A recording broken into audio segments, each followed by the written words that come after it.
Hey everyone, and welcome back to the Fanfiction podcast. I'm so excited to have you here. Today, we're diving into a brand new story, True Terrorism in the World of Heroes Part 7 by Hypnos. Before we jump in, don't forget to like, share, subscribe, and drop your thoughts in the comments below. I'd love to hear what you think. Chapter Summary: Conception. The days of peace have ended. It is time for a reckoning. Or I just decided to blow it all up. Chapter Notes. Hey, guess who just uploaded a chapter and is grinning like a lunatic? This guy. So I just finished another chapter of Hack while listening to Doom Radio.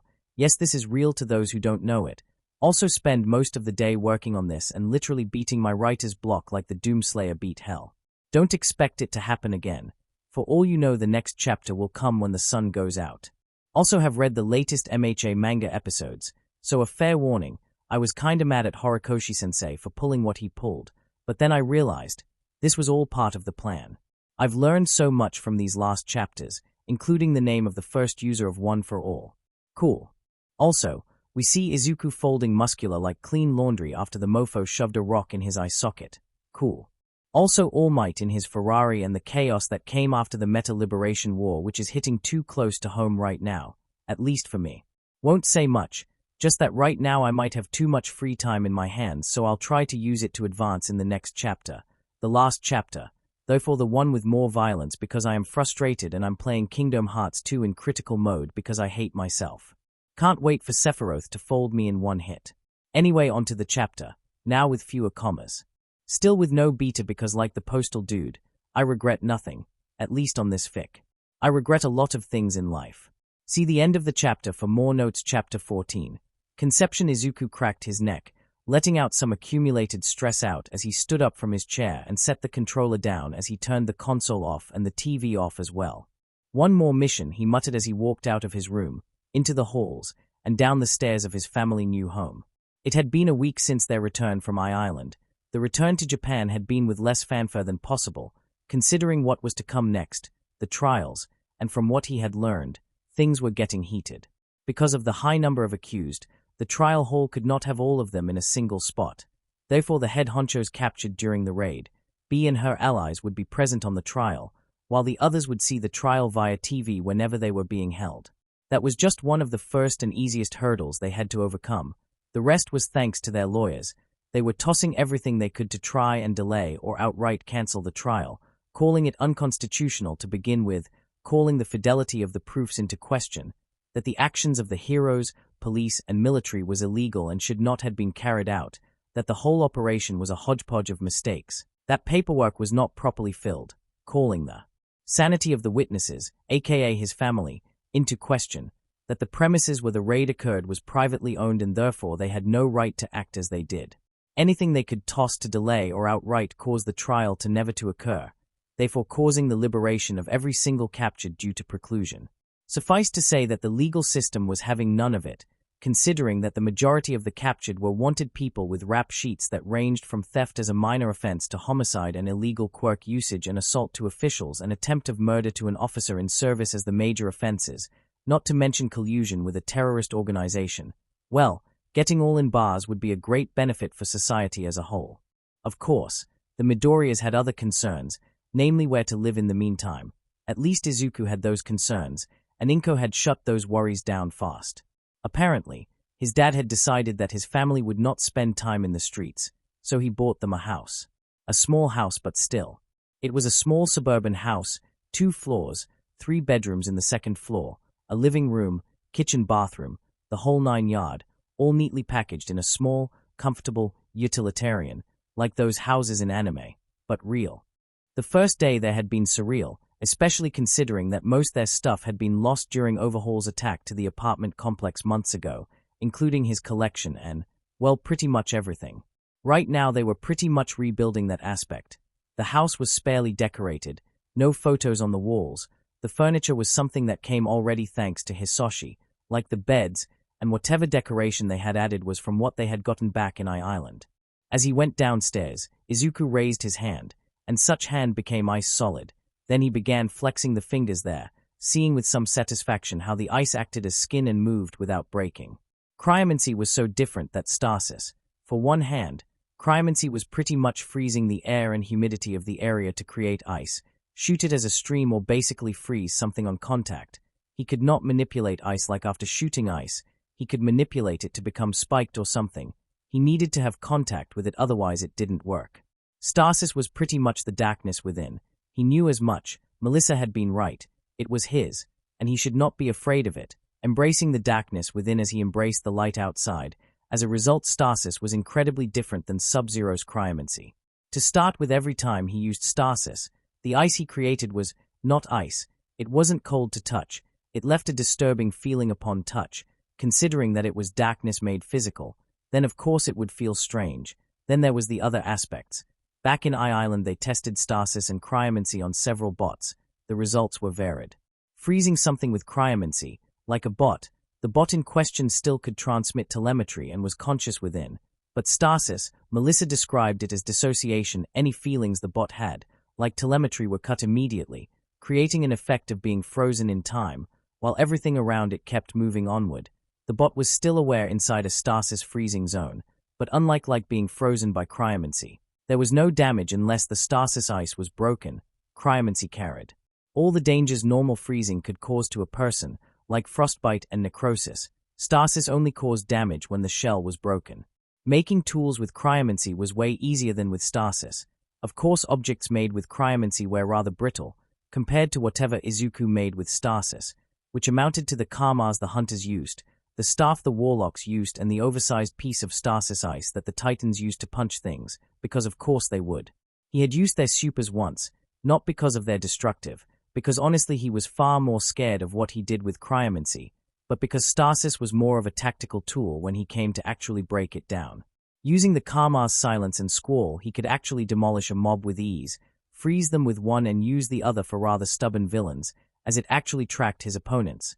The behemoth's fist was perfect against larger targets or a single, powerful one that could shrug damage and needed to be stopped immediately. And the winter's wrath, the warlock's stasis staff, was the marriage between both supers. Control of masses by launching stasis balls to freeze targets, or to really bring the hurt to frozen targets by shattering it by releasing a shockwave of the staff itself. And during the last 2 days on the island, he finally figured out how to use the grenades Guardians used themselves, which was a great plus, because now he had another advantage over anything the troop, or villains, or life might throw at him.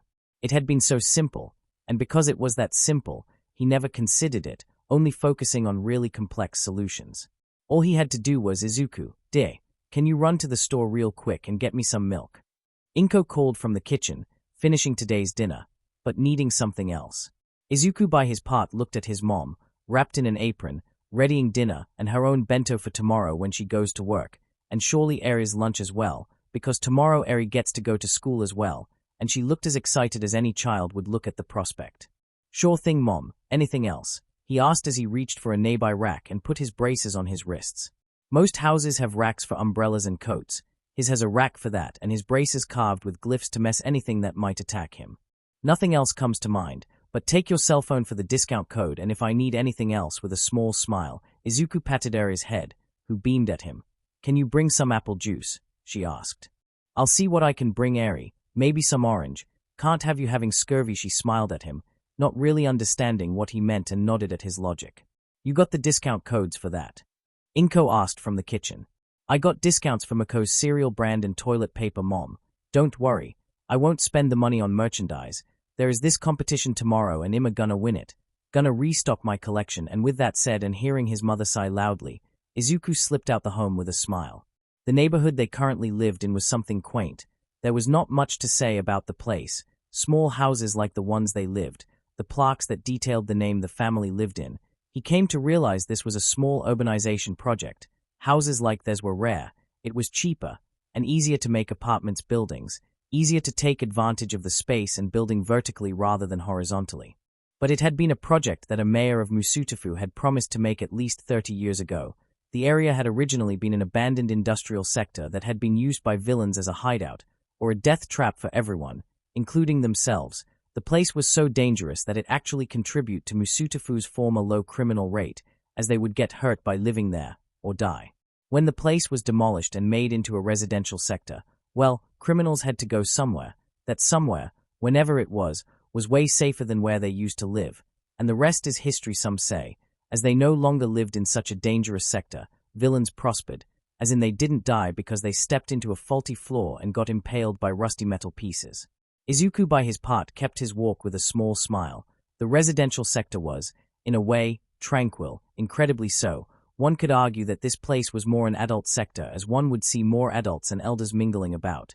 But he knew better. In the mornings the place took a life of its own, as children of Aries' age would basically stampede around to make it to the nearby school. And by nearby he meant an hour walk or a 15-minute ride on car. Most of the time the stampede was because the kids would rush to the cars and vans available and greet their friends with smiles and using their underdeveloped quirks, freaking their parents and the teacher who is responsible for them and everyone else because they are using their quirks in public without a care in the world. The neighborhood was also rather well accommodated in terms of commodities for families. There was a part a block away, the mall, which was a pretty way to say a collection of 10 stores, one of clothes, one of electronics, one of shoes, a small bank office, a pharmacy, a small repair shop, a gym, as naturist store to name a few. There were also several minimarkets spread all over the neighborhood, 3 in total, and a hero agency. Death Arm's hero agency to be exact. How a hero that was known for basically chokeslam his opponents with his oversized arms and was kinda loud, was able to install himself in such a tranquil area was something beyond even to Izuku. At least he wasn't Mount Lady. He doesn't has anything against the newcomer, but he thinks she might not fit well enough with such a family-friendly area. Some argue Death Arms would not too, but he is a really friendly guy. At least that's what he has heard. He hasn't had the chance to see him in person and judge accordingly, but he knows Mount Lady would not fit around. A heroine whose debut included a nice to meet you while sticking out her butt, while in her gigantic form, while stealing the spotlight of another pro-hero, sure as hell was going to piss some mothers around, especially if their little girls start copying that introduction. He was kinda mad he missed Kamu Woods, to be honest. Fucking troop. After a short walk, he finally made it to the minimarket. Entering as the automatic doors opened up, he checked his cell phone, seeing that his mother hasn't called him for anything else but the goop. Slime, smelly, dirty, disgusting smile all over him. Well, a medium-sized hideout. I can do with this, he heard the goop speak. His vision was blurry, slimy, because of course right now he was being chopped by what seemed to be a villain with a slime-like quirk. Wait, what the fuck? He cursed on his mind as he felt that slime trying to force itself into his mouth. This bastard was trying to stop struggling kid. I'm not going to make myself responsible if hey jackass. Leave the kid alone. Izuku looked a little, seeing the form of Death Arms. Marching to where he was being held, he already saw several bystanders, none knowing what to do.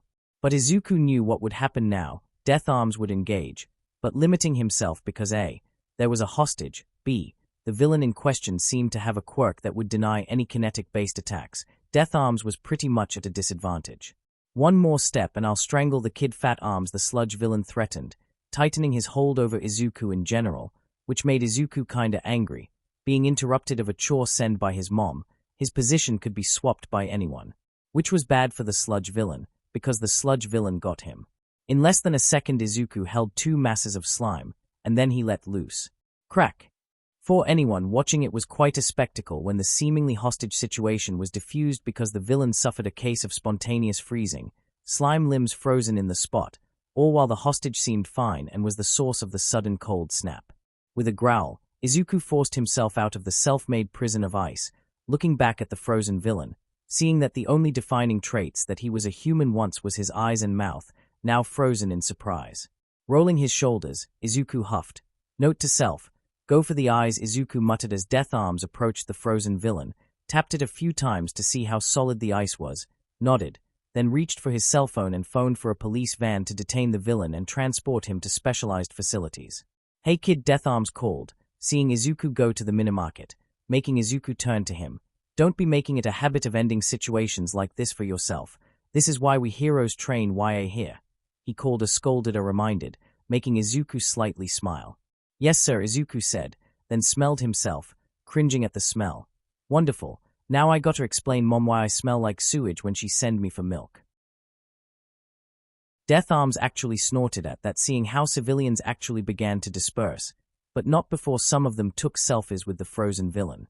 Not gonna trend, but sure is a tale to tell, Death Arms muttered, already hearing the police van coming close. That was fast. This is the third base, Sir Knight, I muttered, looking at the empty halls of the underground base, At his side, Bubble Girl and Mako marched at his side. This is the third base we come across empty, he mentioned, seeing how Mako tapped her foot on the ground impatiently and huffed angrily. Sir, we are kicking their asses. They are on the run. This was expected on the projections, Bubble Girl stated, only for Mako to snarl at her, making her flinch. We expected an empty base every 5 raided ones, not 3 empty bases in a row. Mako snapped as she slammed her fist to a granite wall. This was one of those bases that was not metallic underground, and was supposed to have a lot of troop gear in it, a storage base more, even if the 3 simple beds that you would find in an army base barracks looked far more comfortable than the ones they found. Indeed, Sir Night Eye stated, reaching for his cell phone and bringing it up to his ear. La Brava, any updates on the data accumulated so far? He asked to the hacker on the other end of the line. I am getting really worried now. This Project Legacy keeps popping out every now and then. Ask her if there are mentions of abandoned bases, Mako ventured, kicking a pebble away. To answer the question I just heard, yeah, there are mentions of it. Apparently it was a recall order. If you knew why we just learned of this now. Night Eye asked. He could hear La Brava sigh on the other end of the call. Because I found out about it when you guys raided that base. This is literally fresh info. Minutes fresh. Put me on the speaker with a tap on the screen. La Brava's voice was now audible to the 3 heroes in the base.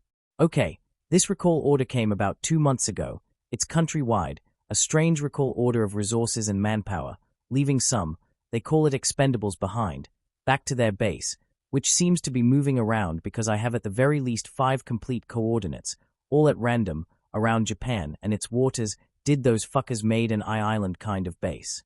Mako wondered, how the fuck they have been hiding this out? Not a clue, but my best guess. Underwater and away of hostile patrols, keep the movement in and out at a minimum. Gonna send this to the commission and the army, but get this, La Brava continued. Remember those docks that got burned a week ago? That was one of their bases, a big one. We had yet to raid it. The corpses found there were 2 carbonis to identify, but forensics say they were dead before the fires, which mean we are not the only ones raiding bases, Night Eye stated with a frown. That's the least of the problems now. That base you guys are in is in fact a safe house. It was meant to hide, not to house military supplies and bows. It was supposed to have people in. That safe house, that entire house is empty.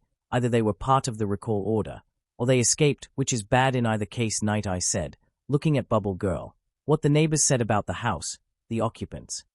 Not much, she admitted. Only the Urarakas had more info about the people here, and that's because the man of the family had to do a job on fixing the roof. A nice job, I might add. Got to get his number if the agency gets damaged, she muttered. Anyway, we got names, but he said that they didn't felt like a family, more like if everything they did was forced, even living, she stated initially. Then he told us that 2 weeks ago they left in a hurry. The Uraraka's daughter saw them go. She mentioned that they were, and I quote, looking over their shoulders for the devil. They left on a cab, 2 bags each, spooked, Bubble Girl finished. They are fucking running away, Mako muttered. The fucking trial, the raids, the fucking kid. They are spooked. They are actually scared, far from sounding elated. Mako sounded worried. Is that worry I hear in your voice? So Night Eye asked. They are rats. What rats do when cornered, was all Mako asked as she walked away, leaving Night Eye and Bubble Girl to look at one another in worry. Of course they knew. It was the same question posed. But change rats with villains. What does a cornered villain does? They fight back. It has been a while since Rei Todoroki saw her house, 5 years to be exact, and walked also, although the last one would take some time. 5 years on a coma, on a bed, with a parasite that fed of anything given to her to eat. It was a miracle she was alive. It was a miracle the parasite. This devastator hadn't tore through her stomach and torso like a deranged and roided-up chestbuster and then ate her corpse.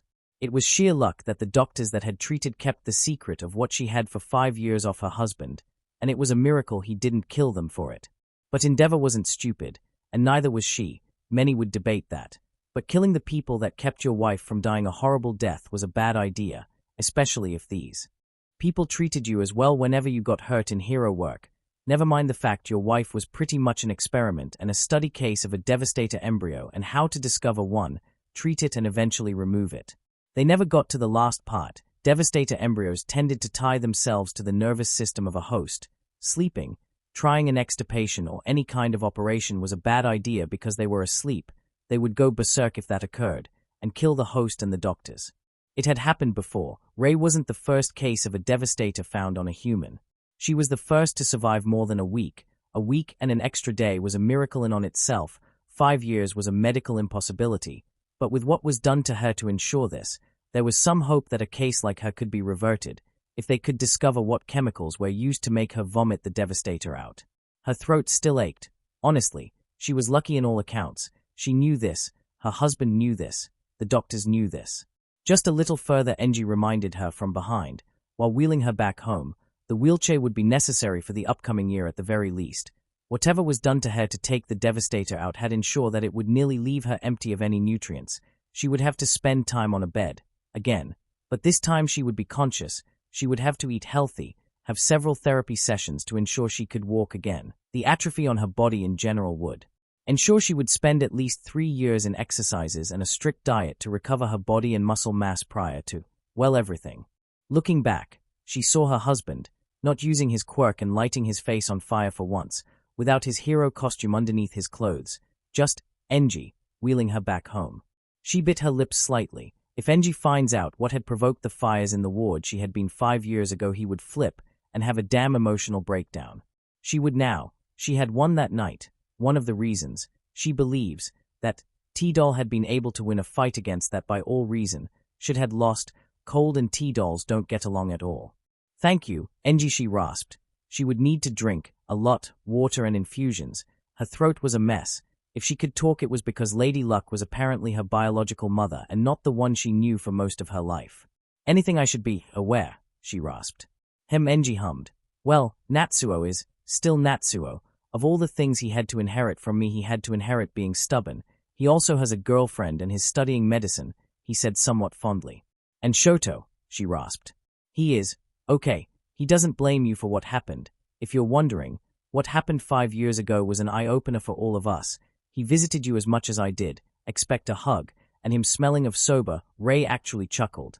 And while doing so, she realized that Enji never mentioned anything about Shoto using his fire side, or anything about his quirk. And Fuyumi, she asked, after digesting the fact her husband was a way different man than the one she remembers. There, Enji grimaced. She took your hospitalization the worse. I haven't seen her in 4 years, don't know what she is doing now, and well, with my connections and not knowing what she is doing, well, I don't like it. She does visit you. I can tell. There were always flowers there neither Natsuo or Shoto brought with them. It brought some sort of grimace to Rei that Fuyumi had been affected bad by what had happened. What made it worse was that Enji knew nothing about what she had been doing. The fact he only knew she had been visiting her painted a bleak picture for Rei. But I'm sure she will be happy to know you're awake. I am, Enji said, wheeling Rei to the entrance of their home. It was there that she heard Enji take a deep breath. Look, Rei, things have changed. I have changed. The kids have changed. You have changed, he began. And I know you have a lot to blame me for. Rei knew what he meant. It was unspoken between them. But honestly, he wasn't the only one to blame for things. He was the catalyst. Sure, but the sole reason for it. No, so, if you want it, if you feel uncomfortable about our relationship, if you feel it can't be fixed, Enji, Rei rasped. Don't, she added. I share as much blame for everything. This was a job for two. It takes two to dance. So, simply, don't, she rasped with finality. We can talk it out. Once my throat stops hurting, she added, making Enji slightly sigh, but nod to her. Very well, he said as he left her on the porch and opened the door, then took her wheelchair and wheeled her in. It was an uneventful entrance to her home, until they made it to the living room. There she found herself staring at her 3 children, and there knew how much time has passed by seeing them. Natsuo was tall. He was not his father tall, but he was tall. Also he looked handsome. No one could deny that Natsuo had gotten Enji's jaw. Then there was Fuyumi, which had surprised her husband by the look of shock he had. She was now a woman. She mad missed so much. Fuyumi had always looked like a gentle flower, but now she looked more like Enji. There was a tension on her shoulders. She looked also in shape, in very good shape. Hero good shape. Then there was Shoto, whose aged look made her heart ache more. He was now a young boy, a teenager. She had missed the best years of his life. But just as Enji had told her, he looked different. She expected much of him, cold indifference, aloof anger, not surprise. Her 3 children, there should be 4, were surprised at her appearance, especially considering that it was their father who wheeled her in. With a small smile she rose her arms. Hello there, she rasped out. I missed you so much, she whispered. The effect was instantaneous, as the 3 Todoroki children rushed at her. Trembling fingers worked on a console, sweat poured from every single one of his pores, his suit felt icky, it stuck in uncomfortable places. Looking in front of him, his friend was in a same state, but his suit was caked in blood, blood that wasn't his. They were the last 2 living beings in the entire base. Everyone else was dead, used for experiments or spare parts. Everyone, even the dolls, they were stripped down and torn apart, then remade into what was behind him and his companion. He doesn't know how or why, but the rogue doll, M98, had found ways to update several aspects of the dolls, while also stripping them down of critical upgrades like their hardened skins. M98 had harvested every inch of skin for something. Whatever it was big as the thing he and his friend were working on. It was a fresh body, part organic and part mechanic, but it was more organic than anything else. The entire vascular system was mechanical, the heart, the veins, everything was mechanical, so were the eyes and the skeleton, but the rest, organs, skin, blood, all organic. All but the brain, the nervous system was, as usual, a bitch to work. To even make one, the nervous system had to be done first, and then work from there in the creation of anything. No nerves, no nervous system. You might as well be creating an expensive meat doll that doesn't work because it can't feel, and therefore can't function because the brain can't send impulses to a system it does not exist in the first place. The body they were working on was female, naked, fair skin that borderline to pale. The body had no hair, as the top of the head was exposed. There was no brain, the brain cavity was empty, as M98 had requested it to. He didn't even knew where they had gotten this body. Not that it mattered because he might as well be dead if he and his friend fucked up. Looking up, he saw his friend advancing at the body, holding in his hands the brain of a doll. At first sight it looks like a normal human brain, but human brains aren't pale white, smooth on the outside, with the contours being in fact cables that made the facsimile of large veins. Placing the brain in the brain cavity, then machines he manipulated began to do the hardest work of the entire operation. The body there was technically dead, flatline, nada, no pulse, not even a single indication that the body could be reanimated, aside from the fact it was fresh out of a tank that had kept it intact. The machines, which were in fact as thin as a sheet of paper, began to move around the gap where the brain was located, and with meticulous care began to connect both synthetic nerves and synthetic veins of the brain to the ones on the body. The work was customarily when a doll was being made. The big difference was that their lives didn't hang in the balance if this failed. M98 had pretty much told them this. If this fails and it dies, they die with M98, so their lives were on the line, even if knowing that they would be killed. It was a 5-minute operation, get in and get out. By the time it was done, the last step was to put the top of the skull back into place, then using a small laser began to soldering the skull, then slowly knitting the skin together. Then came the last part of the procedure, resuscitation. Looking at each other, the last medics or technicians on the entire base nodded, then went to a console, flipping a small security switch, and activating a hatch that exposed a button and activated the heart. The heart inside the body was of course artificial. It could be activated with the push of a button, but the rest of the body was not so simple, so they had initiated a rare measure when activating the heart. Zap! An electrical impulse every time the heart pulsed. Zap! In theory it would also kickstart the brain, which in turn would brute force the entire body into activation. It was an inelegant solution, but one that they had no choice but using, as this was a unique situation, and there was a lot in line. This occurred for a whole minute, mimicking the average heart rate on an adult, 60 to 70 heartbeats per minute. It was the longest minute of their lives, but when they saw a hand twitch and the chest heave, contract, and a small gasp leave the body, they knew they had a crunch was heard all over the medical ward. Both men gasped, brains unable to realize they were dead. They didn't look down at the source of their pain, as they had a view of the other. A hand, a skeletal hand, had went through their chest, tearing organs apart. They were dead by the time they hit the ground. For her part, M98 opened her eyes to a new slew of sensations that she never had before. Blinking her eyes open, M98 slowly began to sit up, feeling every muscle fiber working to do the job commanded. She knew this was a risk, a well worth risk, but a risk nonetheless. Trading the body of a T-doll to that of an organic was dangerous, especially considering all the flaws a human body possessed. So that's why she had this body perfected, in a sense. It resembled her old body, but the new sensations were new to her, like the weight of her bones, the strain of her muscles, the feeling of cold hitting her skin, the fact her scalp felt oddly cold. That one she could blame the fact she was bald now, a problem she could fix in a week. Now the fact remained. It had worked. T-dolls were in fact glorified cyborgs, very expensive cyborgs, but cyborgs in the end. It didn't matter if you began as a robot or a human, if you then added cybernetics or organics, you became a cyborg, and that's what happened to her. She crossed the line, again. Began her life as a robot. Now she was organic, in a sense, to progress on her plan. This needed to happen. The cold logic of a machine was useless against the illogical rationing of a human. She needed to feel, to really feel, not have programmed feelings being fed to her according to the situation. Furthermore, she needed to be organic for one reason. Despite the fact that the beta had been the first artificial being with quirks, it was limited by the very amount it could have. Because of its artificial nature, only a certain amount of quirks could be outfitted as long as the necessary components could be added to it, like skin, which was already a pain to make.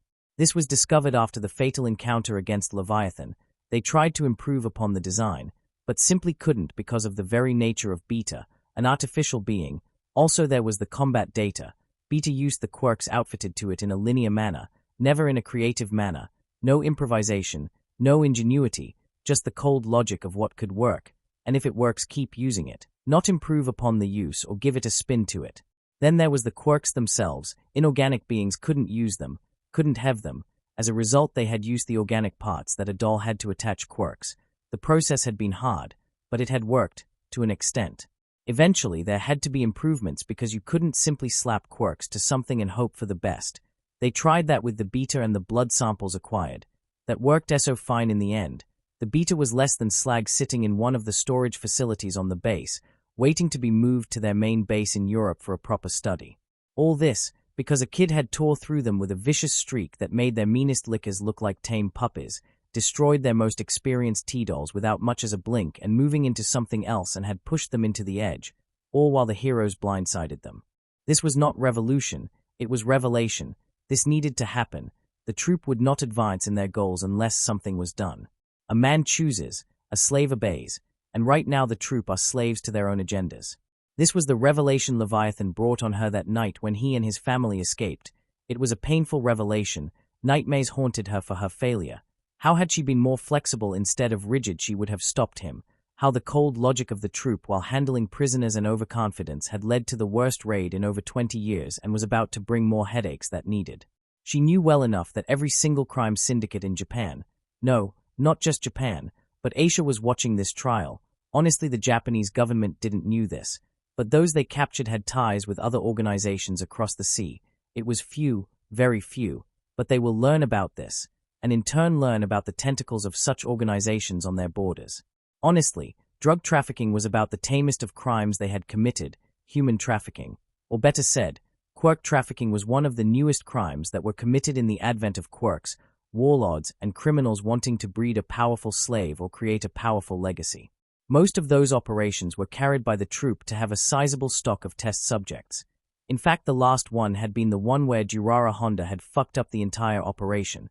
The fact was that he was ordered to mess the operation under duress of death on him and his family. In any case, things were going to happen. In all honesty, she wanted the trials to occur now. It would be another way to wake the troop of their complacency, to make them understand that they were wrong. They wanted the world. They would have to work in the way she set things. Otherwise they are doomed to fall at the hands of a kid who even hasn't has hair in his chin. As she slowly moved on the table, a wheelchair appeared on her sights. It wheeled itself to her. It looked like any other wheelchair, if you ignored the engine that mobilized it, the fore and life support systems attached to the back and the fact that it floated. It was more like a floating chair and portable life support unit than anything else. It would suit her needs for the week, before she is moved into a vat to ensure her new body grows into what she needs once the month is over. With a mental command the dolls moved her into the chair, hooking the fours into her alongside life support. With another she made the chair move towards where she wanted, the dolls following her at every step. It would be 5 minutes when she would reach a lab. There it waited several vials for her inspection. Picking one she smiled, the first smile she had since, well, everything. Each vial had a clear label. Equinox. Libra. Anemia. Madam Dynamite. Muscular. Moonfish. Oh, she had so many surprises for everyone. She couldn't wait for the month to come. This is an outrage. His career spawned over 50 years of defending scum, or as society called them, villains, criminals, misfits, the like. Most of his cases prior to meeting Mayor Honda were hard to win. He was able to ensure his defendants didn't had harsh sentences, but they always felt like losers to him. He wanted to win. He wanted absolute victory, to break his attackers, to show them that no matter how much they worked they couldn't take him down, because he had the right connections to make his victories attainable. Then came the raid. No, first came that damned attempt of rape to that fucking American chick, Michaela Johnson, and her defender, Izuku Midoriya. The fact the brat had warned the detective in charge of the investigation about how things would be done made his efforts to pin the blame squarely on Izuku's shoulder incredibly hard, especially after the Colosseum raid. There things got bad. Genera died not shy months later. They only found his headless body. A town was nuked. The heroes were out for blood and anyone associated with the troop was getting fucked hard. The trials that were happening now were just another attack, another hit the government was giving him, and this happening right now was the hair that broke the camel's back. She asked for this, a police officer calmly stated to the outraged lawyer. I am her legal representative. I must be in that room with her. Her parents are her legal guardians. By default they overlap. You lawyer for over 50 years. Watanabe Tanaka whirled his head as he stared at the prosecutor of this case, a man barely 30 years old, with the head of a lion, looking at him with a neutral expression. She specifically asked for her parents to be present for this, he added, making Tanaka to nearly have a heart attack. This was bad, really bad. She is troubled. She needs counseling.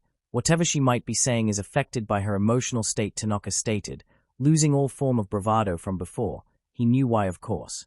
She might not be high on the totem pole, but if she confesses, she motivates others to do the same, causing upheaval on anyone caught in these revelations that would ruin him, ruin Mayor Honda, ruin years of works, his lifestyle, everything. Not to mention the backlash it would follow, the things this would expose. Honestly, the image of Japan on an international level mattered little to him. It had never mattered to him. But his image, the one he has cultivated for years as a winner, a beater of odds, was in risk. Forget the international cartels that are barely holding on. Forget the governments that would be affected by the revelations. Forget the corruption rings all over the world that would be revealed. His image was more important than any of that. He had to put a stop to this right now. He was already marching to the door leading to the interrogation room, hand halfway into the knob when he was stopped. Don't, was all the prosecutor said. You know well enough what will happen if you do. I am not letting you brutes interrogate my clients without their legal representative, he snapped with anger. Their parents are with them as explained before. They are not me, he said as he opened the door and entered the interrogation room, closing it behind him loudly, startling those inside. There was a detective, one of Minetta's no doubt, hand-picked for this kind of situation, and seated across them was the girl in question, brown hair held in two pigtails, freckles on her cheeks and brown eyes. She looked painfully plain, if it wasn't for her quirk, kinetic transfer. At least that was the initial concept. She in fact gets damaged by the kinetic impact, but that depends if she trains well enough to resist it. There she was, her parents seated far from her, but close enough to be there. Yuka, he began, getting the girl to stiffen, but actually glare at her. I think there was some miscommunication. You didn't call me for this interrogation. I am your legal advisor. I know, Yuka said with a snarl. But I'm doing this anyway. You're not getting anywhere with this case, she said as she turned again to the detective and was ready to continue talking before being interrupted. I can get you out of this. They have you on phony charges, Watanabe tried to argue. For a moment, all was silence, only the breathing of the occupants in the room. 35 years, Yuka suddenly said, not looking at Watanabe. I'm looking, at best, at a 35 years long sentence. I am 16. I'll be in my 50s when I get out, Yuka hissed back. I got read what I'm charged at. At worst I won't see the outside world for over 60 years. If that happens I will be 76 years old, a relic. My parents will be dead and I will have nothing but regrets after spending 60 years in jail, she snapped as she stood up, showing she was still handcuffed. The detective tried to do something to defuse the situation, but Yuka just turned to him and shook her head, before turning her gaze to Watanabe. We talked, me and the guys in the cells. After what happened to Makuhita, the lawyer actually bit a retort and an eye roll. Of course he knew about the brat, committed suicide over the prospect of spending 60 years in jail. He tried to spin the blame on the police, but the thing was, it was not even the police fault, it was assisted suicide, or better said homicide, Makuhita asked one of his cellmates to kill him, unable to bear the possibility of spending a lifetime in jail. In addition, his cellmate agreed, as he was put alongside a brat that had killed before, and had no qualms to do so again. I can't, Yuka shuddered, looking haunted. I was a straight-A student, I had a future, I had a freaking boyfriend, she snapped. All because of B, she hissed the name in anger. I just wished Midoriya had ripped her leg off instead of breaking the knee, she hissed again, looking at the lawyer with all but spite in her eyes. We are not getting out of this. The case is too solid. They got us red-handed. I attacked a soldier. I am lucky to be alive, she shook her head as she regained her seat. We decided to cut a deal, cooperation for a lighter sentence. I might be looking at 5 or 6 years. I might to do extra work to get out on parole, but at least I can have some parts of my future back, Yuka sighed at that. I will have a file, of course, but compared to losing my life on a 2x2 cell, that's a great deal. All I have to do is talk. What you don't want us to do, right? Yuka said with a snarl. Tell B she can go fuck herself. She has no real power. Not anymore. She lost it against Midoriya that day in the school, Yuka finalized. She'll get what's coming to her. We all do, she added as she seated and faced the detective. Watanabe, by his part, looked ready to, anything, actually charge at her, but relented as he turned and left the room, passing the prosecutor on the way out. Right now he didn't know what to do for damage control. If they speak, it will be all over. That night, Midoriya's household. The moment her son returned with milk, but smelling bad, she knew that something had happened. That he had ended up as a hostage and had frozen his attacker, in front of pro-hero no less, might bring him problems was the least of his concerns. Apparently the hero had let him go with a small warning, and the fact that the villain had been at large as long as January and stealing banks and using dead people as meat suits to hide until her son froze him solid because he thought it was a good idea to use her son as a meat suit to hide. Of course it was a bad idea. Honestly, her son had restrained a lot. She believes he should have gone full solar and annihilated him, but that's just her. She does realize that the madness of this year may have make her somewhat pragmatic on how to deal with threats, but that's just her. Right now she can enjoy being with her son and Eri as they help her make some bento boxes, or better said her and Eri's bento. She goes to school tomorrow and of course she's making her lunch and Eri's own, with liberal use of apples for her. Of course after it was done Eri went to bed. She was excited to go to school. Of course, for someone who never had some sort, things kids took for granted, Eri did not. It put things in perspective. Then there was her son, who was currently making his way to his room to play his current game, apparently just half an hour and then go to bed as the process in him finishes. Another power. This one apparently came with a tattoo. Wonderful. Of course he would get a tattoo, because a model student like him, a sweet boy like her son, would get strange, runic and alien-looking tattoos because reasons. She hated it. She hated the fact that from now on her son would be judged not for his actions or his mere personality, but because of his appearances, because of his quirk, because that's how things are, because that's how the world has been for the past, ever. Regardless of anything of that, she didn't dissuade him of this. She would in the past, when there was no troop or anything of the sort, because she didn't understood his quirk, and honestly she still doesn't, because she was afraid of this and how fast it was going. Yet, things were different now, way different. She had seen him in a light she hadn't seen him before. She knew he was selfless and brave and forgiving. The last one she knew because of Katsuki not being a grease spot on a wall or losing his future. But after seeing her son fight, she knew his bravery was different. He was brave because he was afraid to fail. He was selfless because in a selfish world, someone had to. And he was forgiving because it was simply hardwired in his nature to forgive. But she had seen other things, things that before all of this would have scared her. Yet he had seen things of her that would have scared him. It was the thing about trust. It is a two-way street. One could not happen without the other.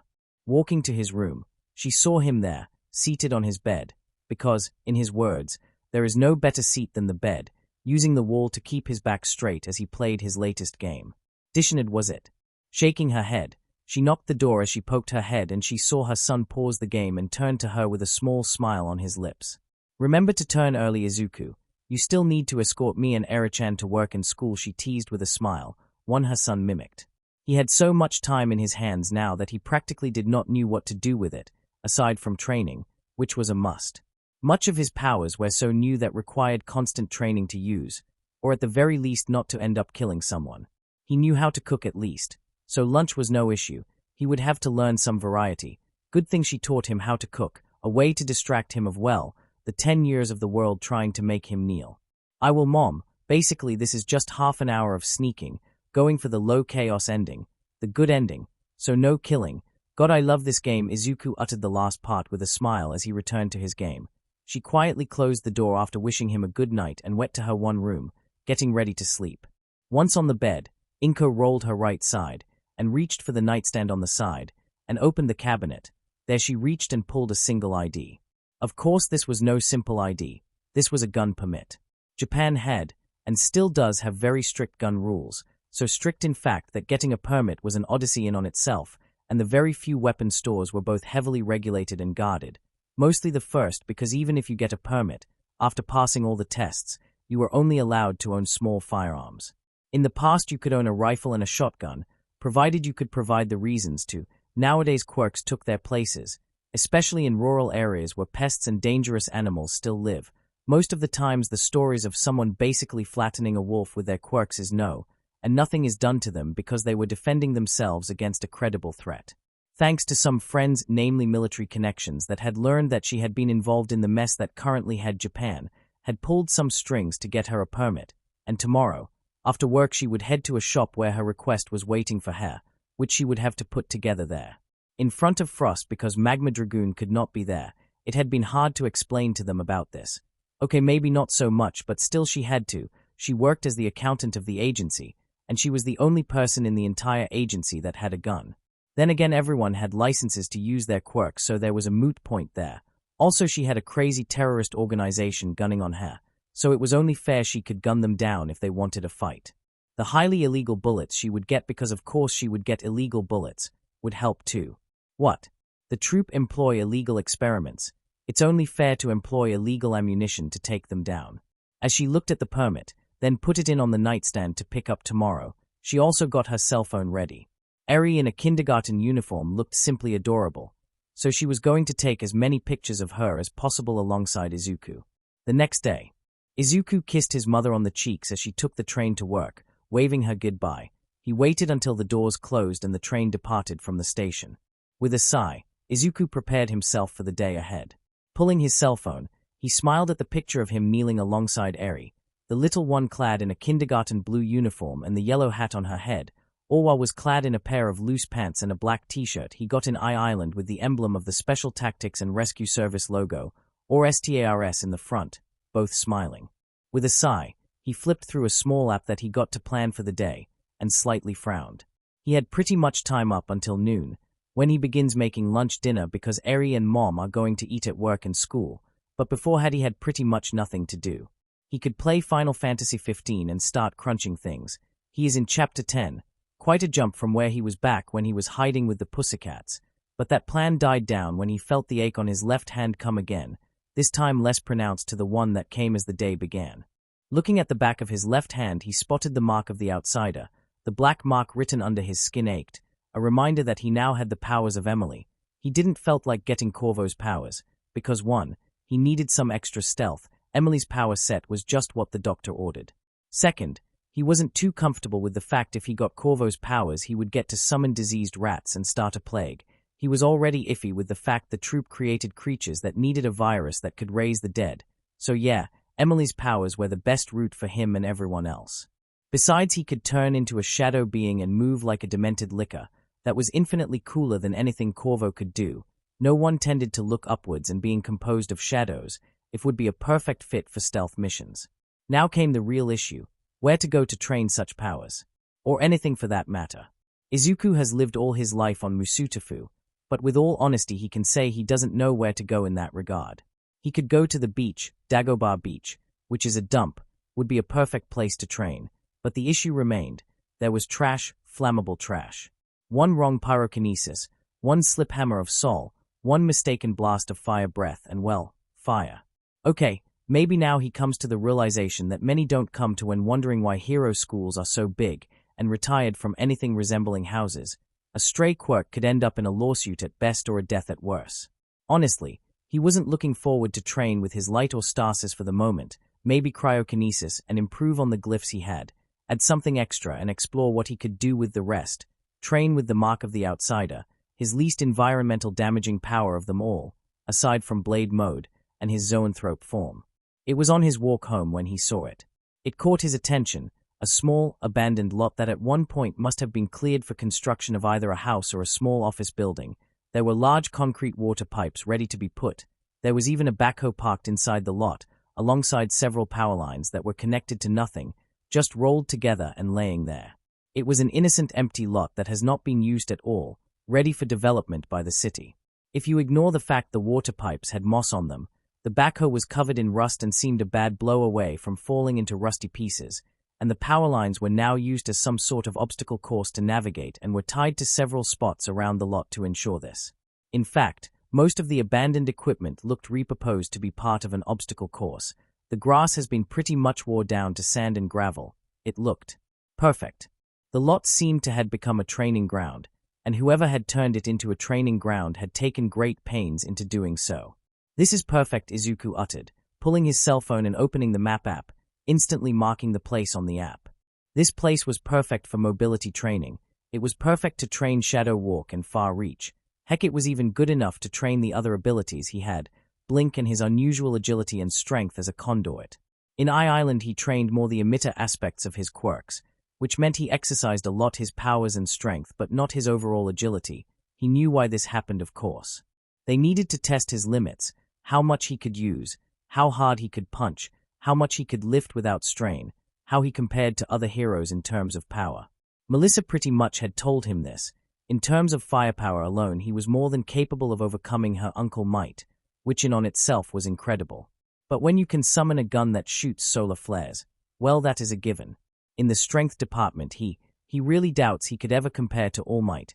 He can flip a car off someone, even lift a truck. With some strain, of course, All Might can flip a truck with a hand, without trying, and change the weather with a punch.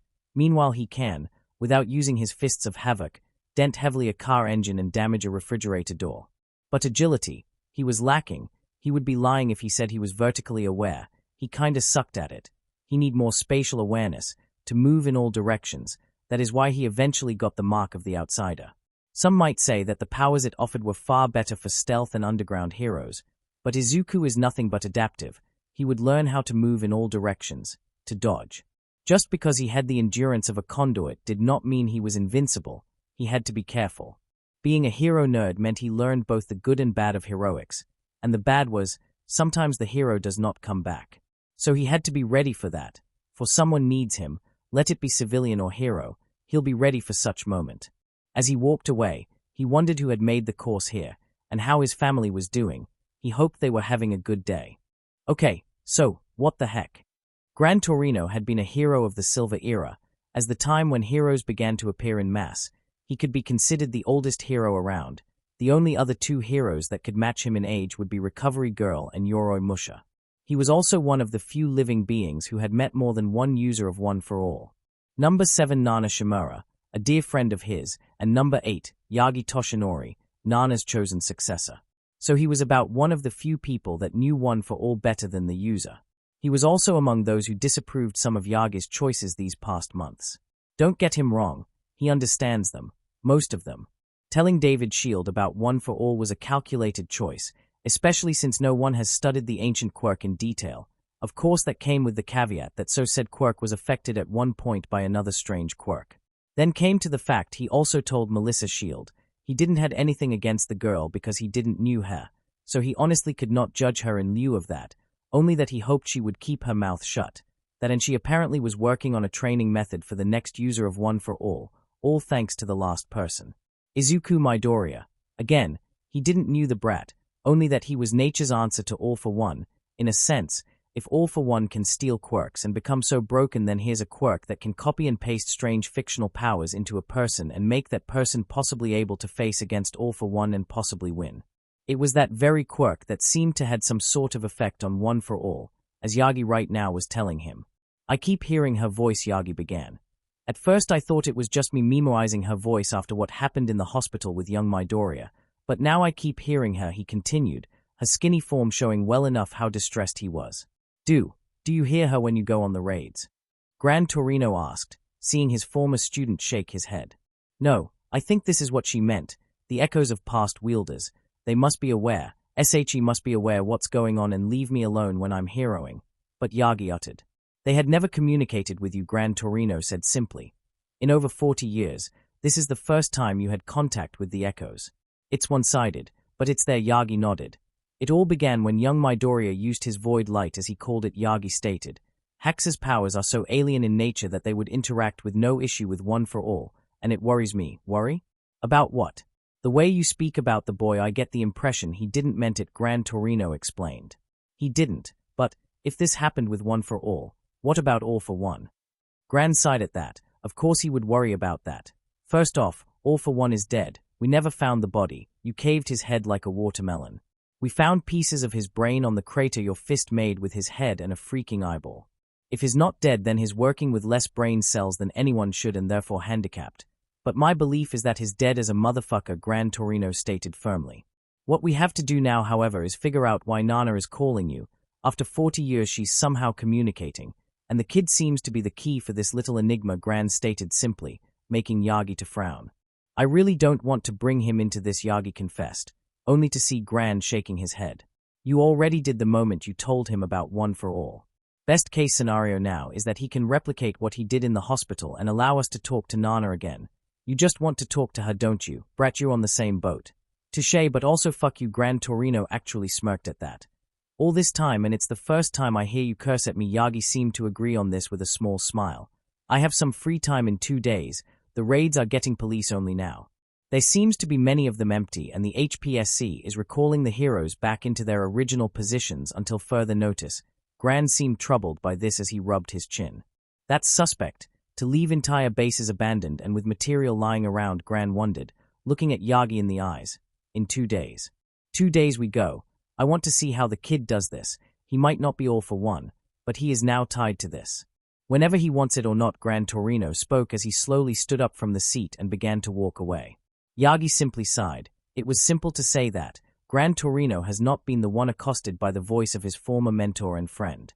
He was, and therefore it made it harder as he brought very bad memories of that day, and from what young Midoriya had said made the last moments of his beloved mentor even more gruesome to imagine at, especially with the monster that was All for One.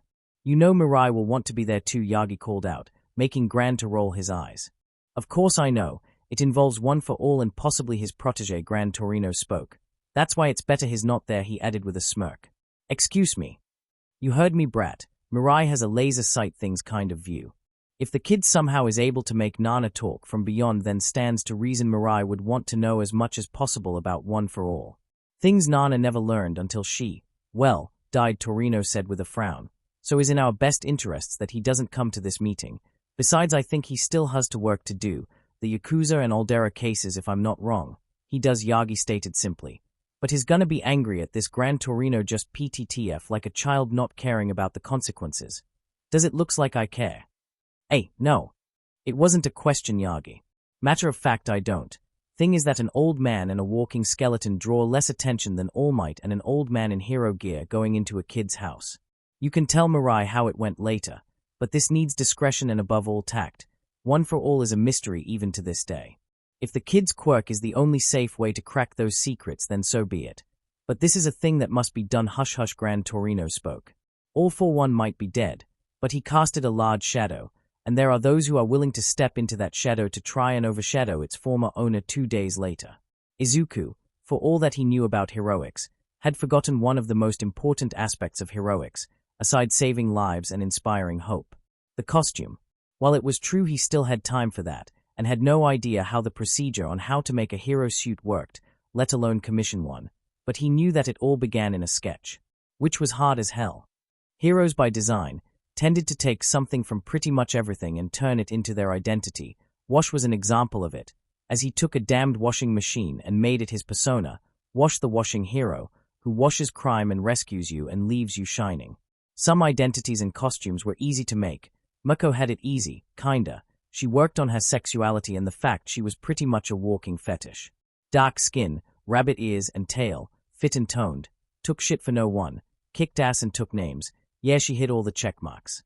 Other heroes did not had it easy. It all boiled down to 2 things, their quirks and the way they wanted to be seen by the public. Also the lawyers. Most of the time heroes had to cross a third hurdle. Once in a while a hero would make an image that was copyrighted. It was rare, but it happened, and it was a problem Izuku came across as he began the drawings of his future costume. Because of his love of heroes and video games, he decided to mesh them both, and bring one to the other world in short.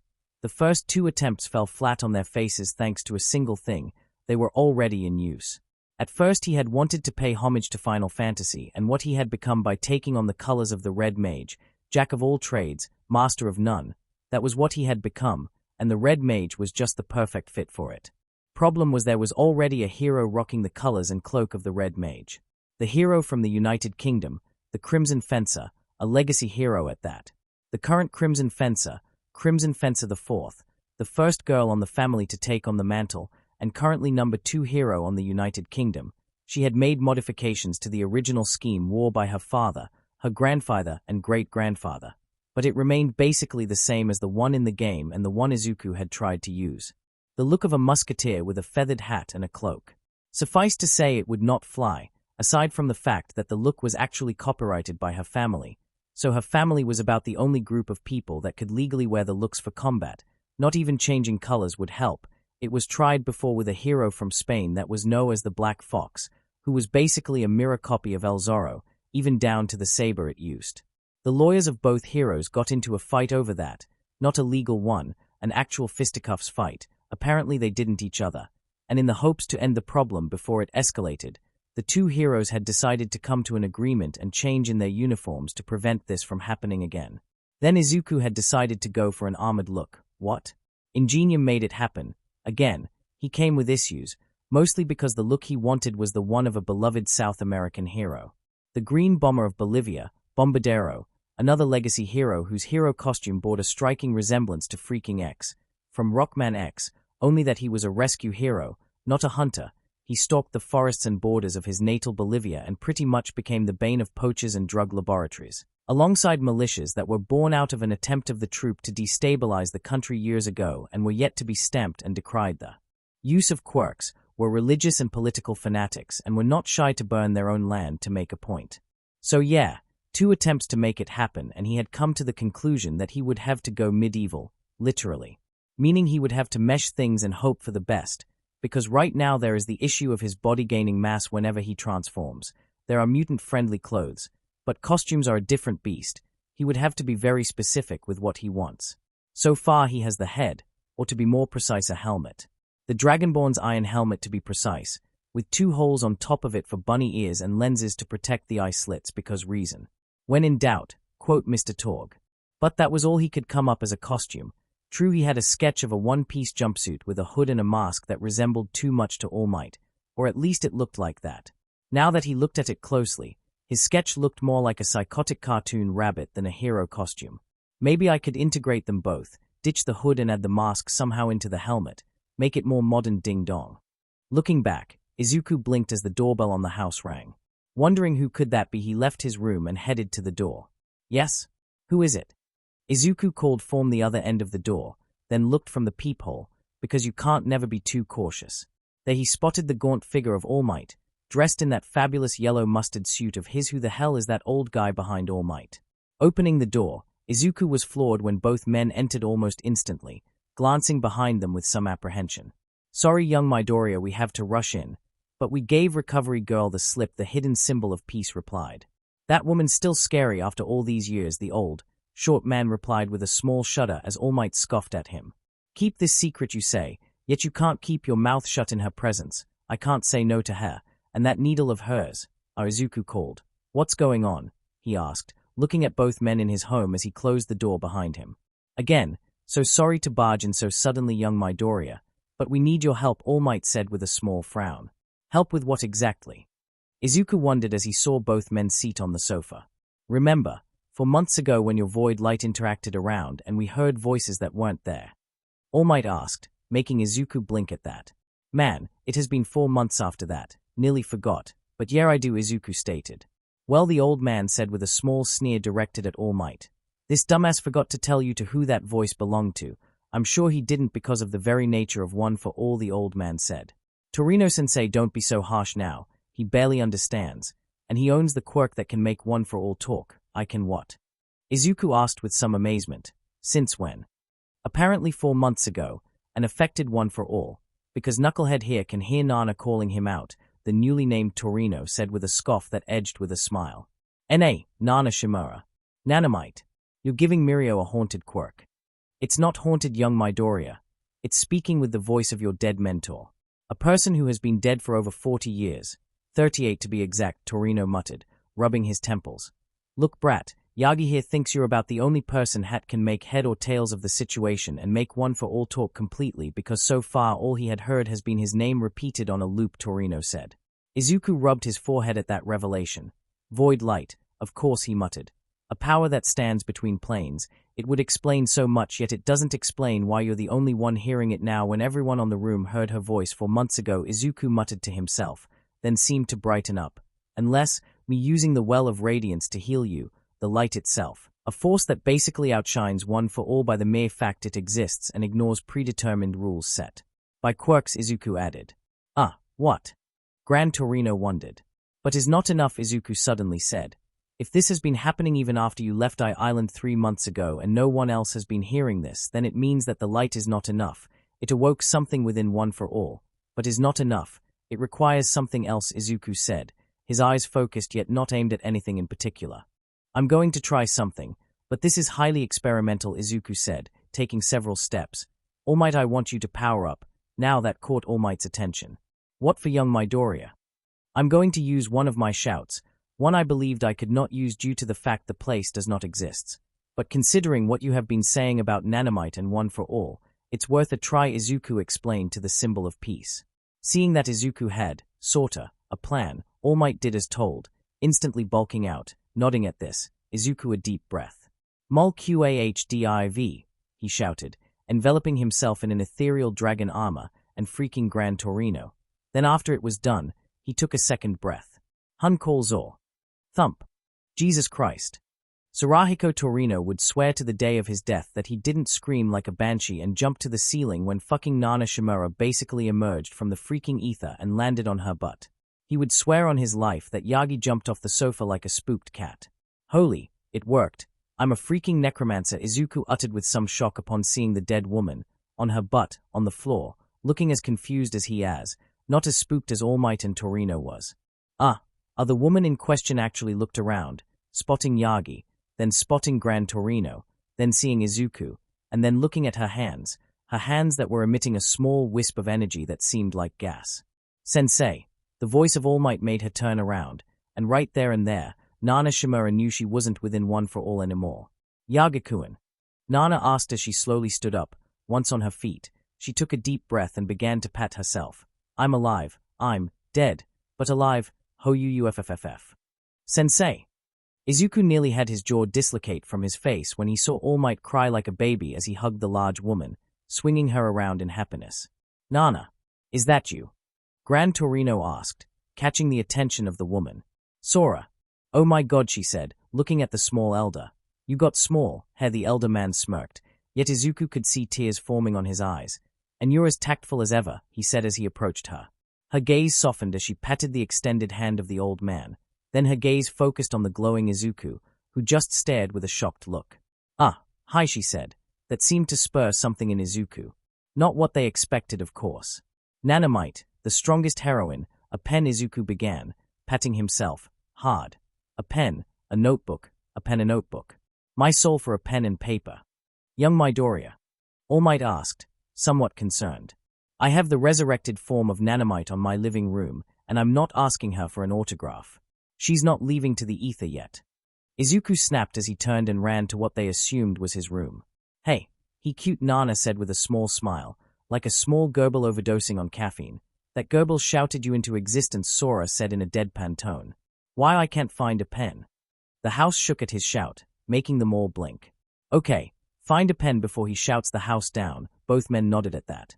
5 minutes later, after Izuku calmed down and found a pen and a notebook where Nana could sign, his smile was so bright, didn't help he was actually glowing and stuff, the group finally sat down. Yagi at that moment could look at his mentor, truly look at her after hugging her out of surprise. She looked just like he remembered her before that day, the same long black hair, the same toned physique, Her uniform was spotless, the beauty mark on her face. Overall, she looked just like she hasn't aged a single day. If you ignored the wisps of blue smoke-like energy coming out of her body from time to time, indicating that she was either a spirit Izuku shouted into existence, or that he shouted her out of one for all, temporarily of course, he hopes. Master, Nana, Yagi began, already in his skinny form, looking rather uncomfortable with what he wanted to say. Yagi-kun, she began. Don't, we know, she said, placing a hand on his. We saw, we cheered. I was horrified after he struck and was relieved when you struck him down, Nana said with a small smile. Then she turned to Sarahiko, who had a neutral look. At least for Izuku it looked like that. For Nana he was smiling. Sora, I still can't believe you got small. Last I remember you were as tall as I was. Sora simply smirked at that, leaning to her. I got old, Nana. Not all of us have the benefit of becoming specters inside a Quirk, he answered with a smirk. Nana simply smiled as she shook her head, then looked at Izuku. And the boy of the hour, she said. You know, Yoichi-kun was really shocked when you began to heal Yagi-kun here with what he called as paracausal bullshit and the power of a meme. We don't get it since we are not as old as he was, Nana said, making Izuku shrink a little on the seat.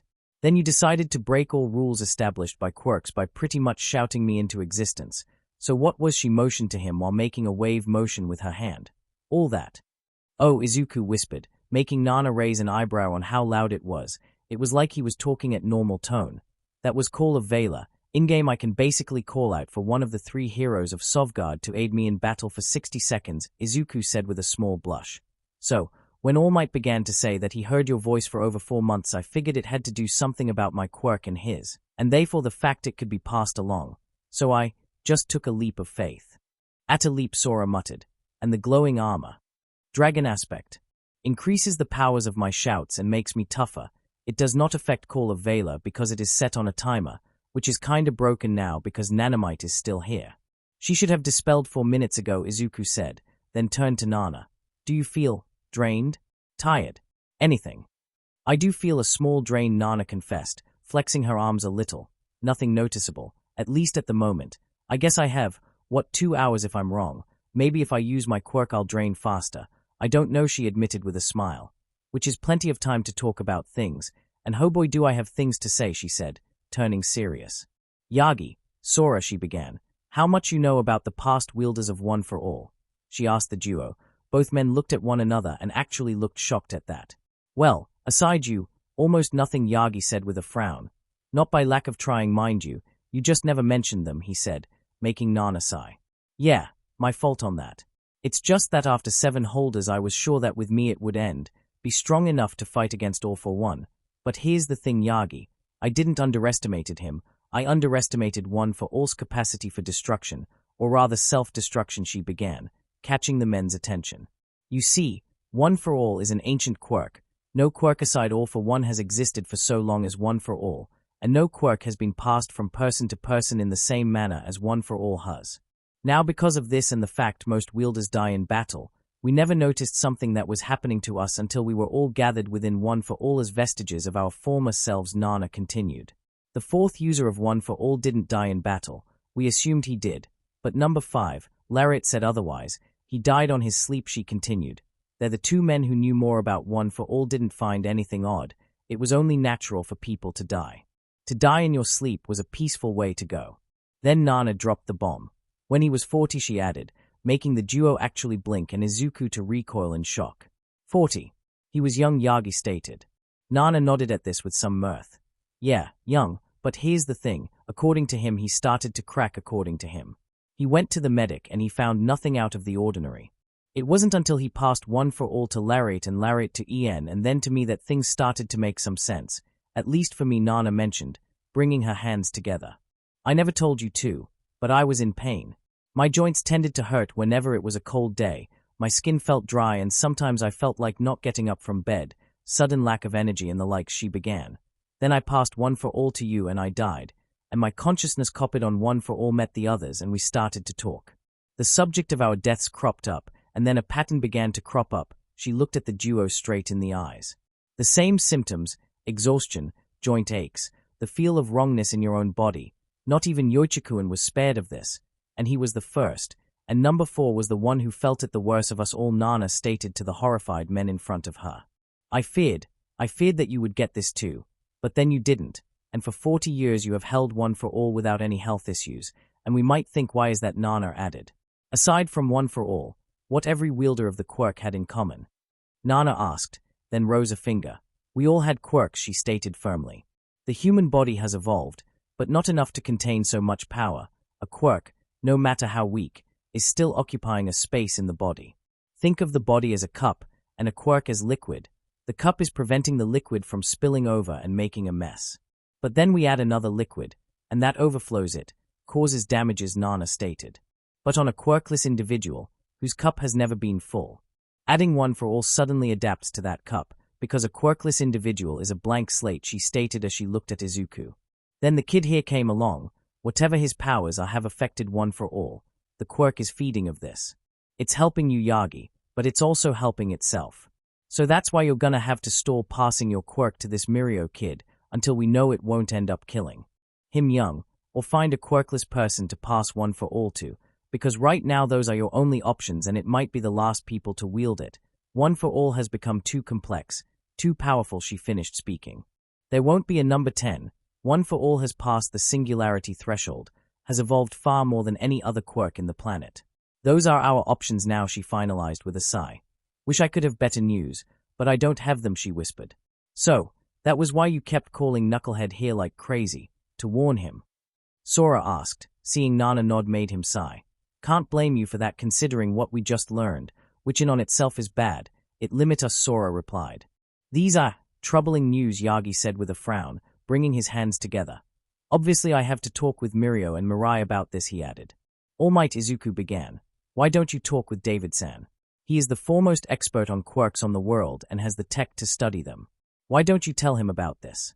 Maybe he can help find out the unknown factors about one for all and the light affecting it now. The kid has a point, Sora began, pointing at Izuku. All these years, and this is the first time we learned something new about one for all.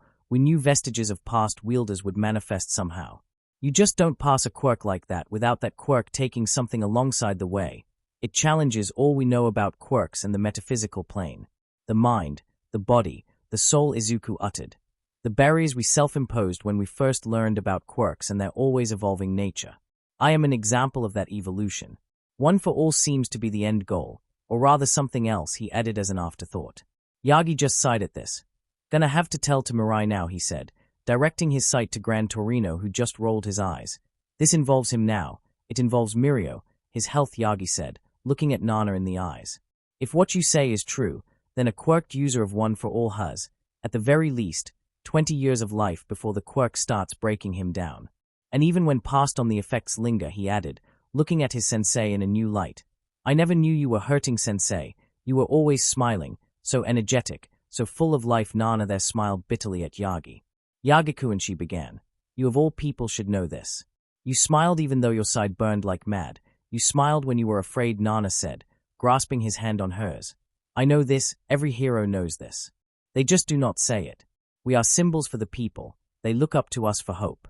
Seeing us frowning or hurt will hurt them in return. So we have to tough it up with a smile, otherwise people lose hope, and hope is what keeps society from falling apart, she said as she patted Yagi's hand and slowly stood up. Well, I have 2 hours at best before I vanish back to one for all. I guess so, no time wasting, you two. Let's meet with Mirai. Explain this to him and hope he doesn't go thermonuclear on this. She laughed at that. Yagi and Sora smiled as well before standing up. Young Midoriya. Thank you, Yagi began. Seeing Izuku shake his head, he continued. I never was able to say goodbye to Sensei, or say other things I wanted to say to her. Now I have that opportunity. So thank you, he said as he patted Izuku's head. Izuku for his part actually blushed. It WW as nothing, DD. Don't think TTO much of it, he shuddered. Don't.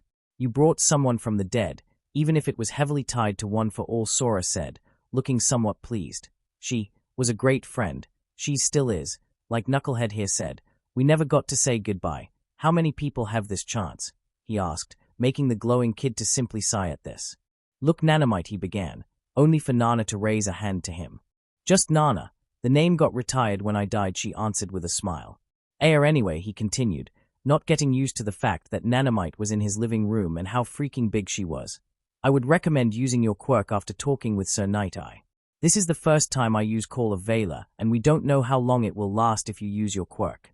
This is new territory for me, so use it when you have said everything you needed to say to Sir. And Izuku said as he pulled his notebook, with the signature of Nana on it, and also All Might, because reasons, and a pen. I need also the names and aliases of the former wielders, Izuku asked. I know so will ask the same thing, but it's better if there are two people separately doing research, he said. What for, kid? Sora asked. I think All for One might not be the only quirk that can stockpile quirks, so if this turns to be true for the 9 whoever it may be, Mirio or anyone else, we need to know who the past wielders were and what they could do. Also Izuku there blushed. I just finished my online courses. I am training in the mornings, but I have the rest of the day for myself and well, cooking is all good and that, but I find myself with a lot of time gaps. It would be nice to have something to occupy myself before the trials come around, he muttered. Final Fantasy 15 is long, if you play it wrong, already on another game. Yagi asked.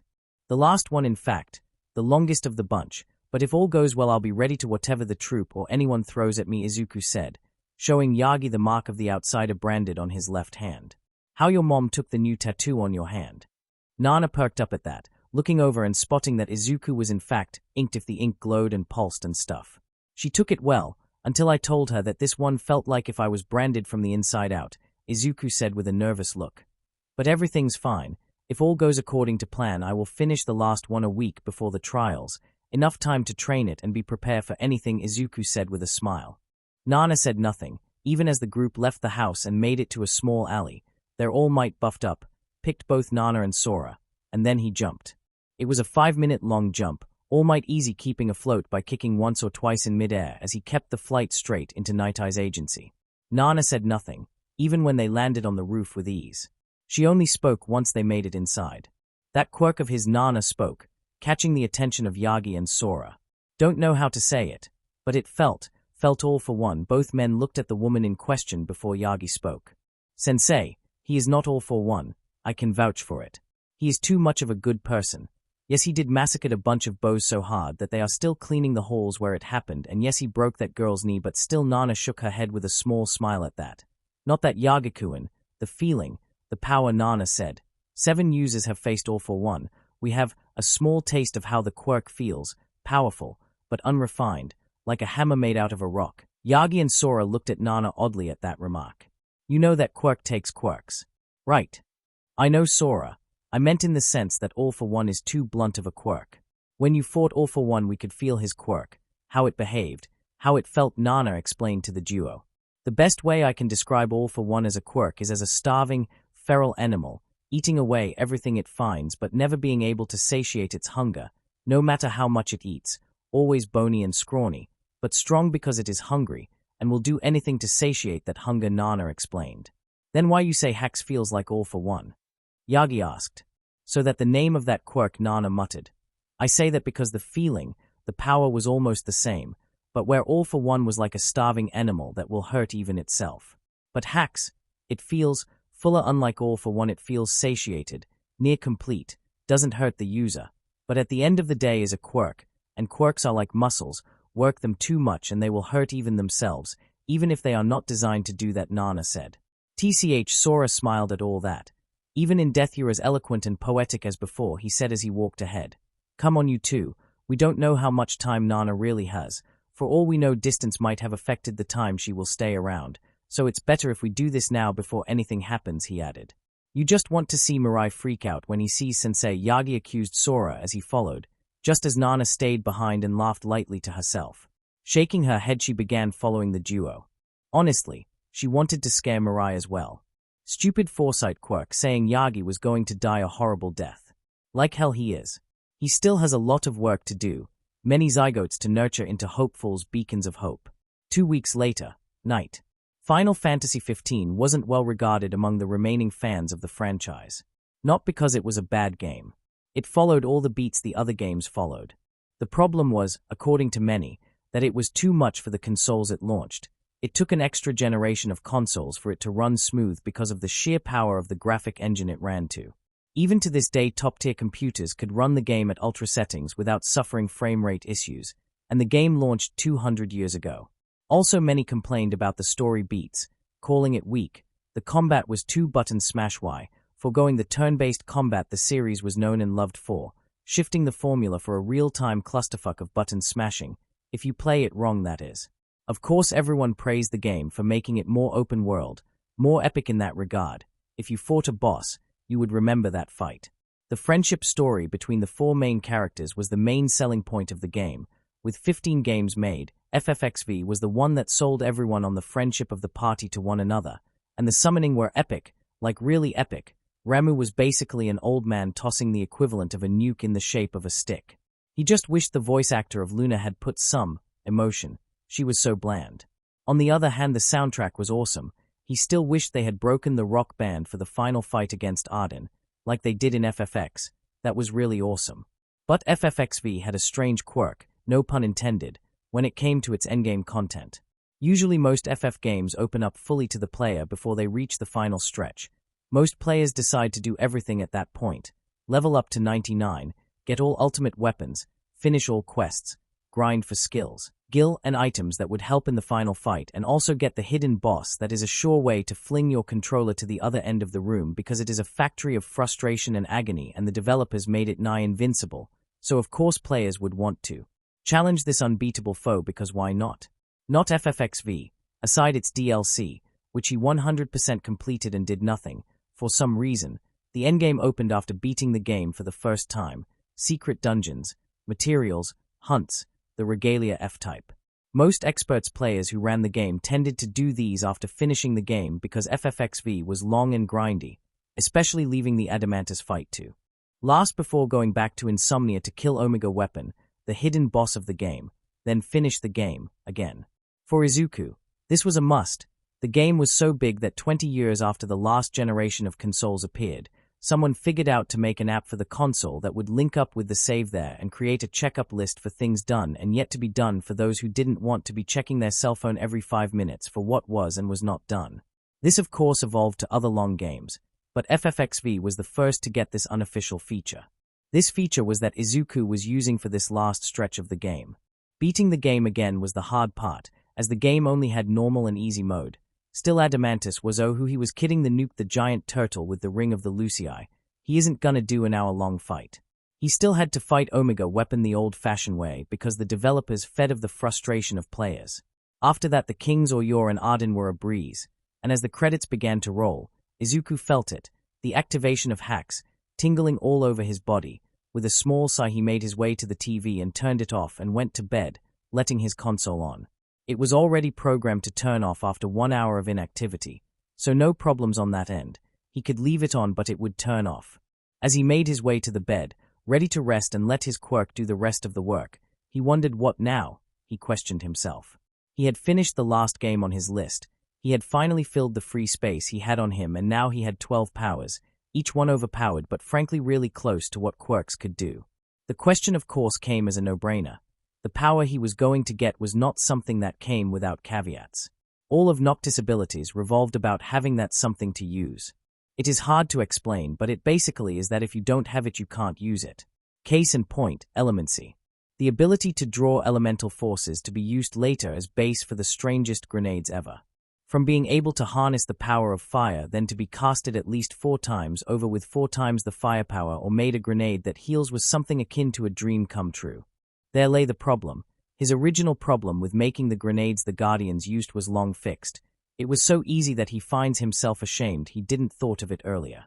It would be later, by a friend no less, that he would realize of this problem. Then there was Armiger.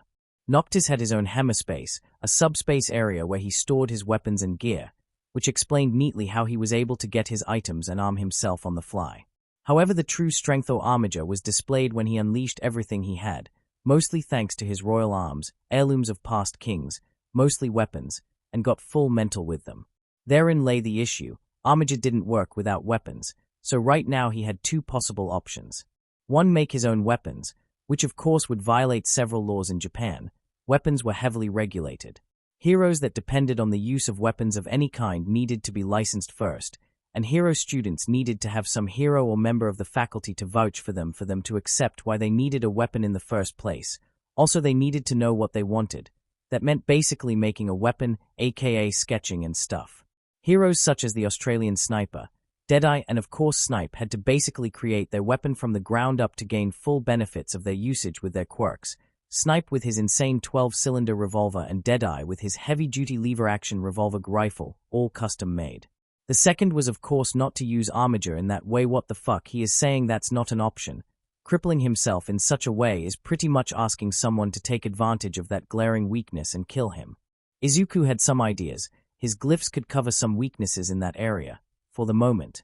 But he needed something more permanent in that regard. Looking to his side at the darkened room, Izuku lightly smiled as he spotted the poster of Cal Kestis, or better said, focused on his lightsaber.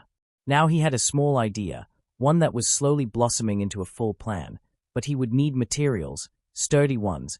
Also he would need to see if it could work. Also it all depended if he got knocked his skills, because if they didn't, well, it would suck. Izuku then began to feel drowsy, because of course he is.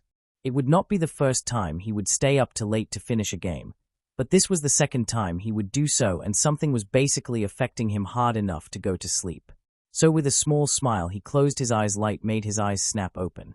Izuku looked around. Birds chirped outside. It was morning. Blinking the drowsiness away, Izuku slowly stood up, groaning as his body protested to this.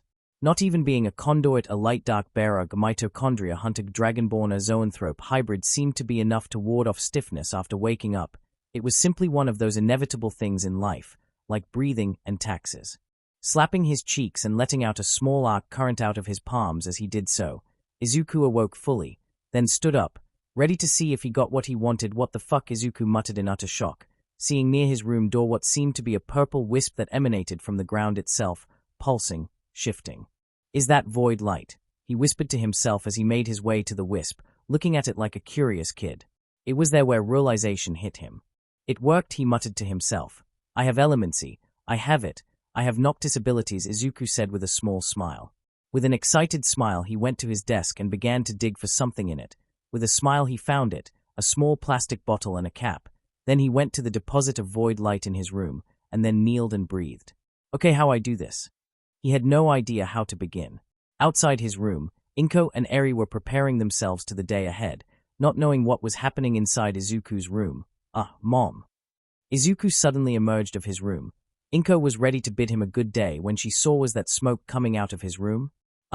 I set my bed on fire with void light I harnessed from my room and then flash froze it with my cryomancy.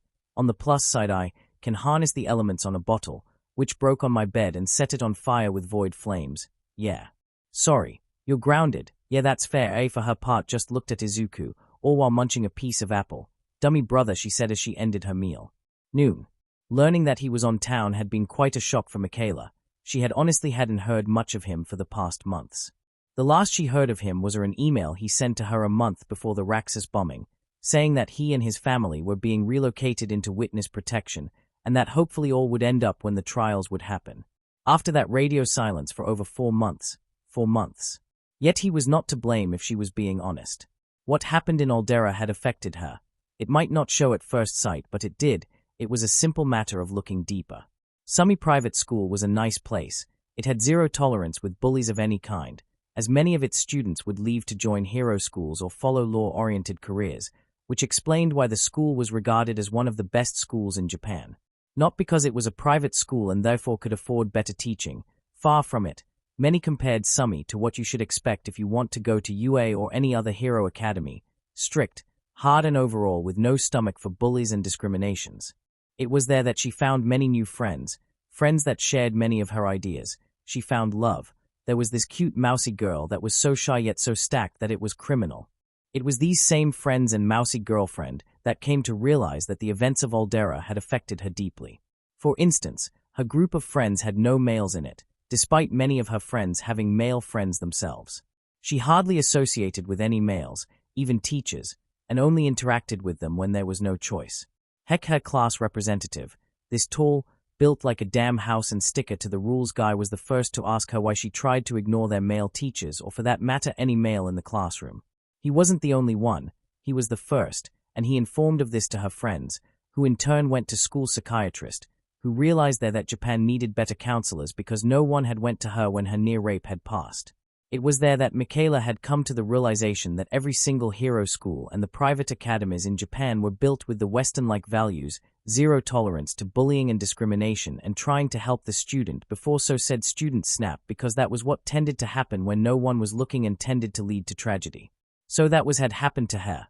Went to the shrink, first the one of the school who realized was not qualified to this, and then was recommended to one who could help her, and for the past 3 months she has been in therapy, juggling school, homework, and friendships so she doesn't end up as a misandrist monster that hates every man she comes across because she had a bad experience with one and would end up hating the one man that saved her from that experience. As the trial began, so did her wonder as of why Izuku hasn't arrived yet. The thing was that he had arrived already. She later learned that when the family's lawyer had specified that the presentation of the witness during the trial would begin a week after it began, that meant that Izuku and his family, who were directly involved in the Colosseum raid as both victims and witnesses of the event, were going to make an appearance, alongside several heroes, police officers, and military forces that assisted in the raid that night. So here she was, looking for her friend. Well, looking was a nice way of saying she's on her room, sitting in front of her computer, with her email opened and trying to find words to write to her friend, because despite all the therapy she had undergone, she sometimes has nightmares, and in them Izuku is dead.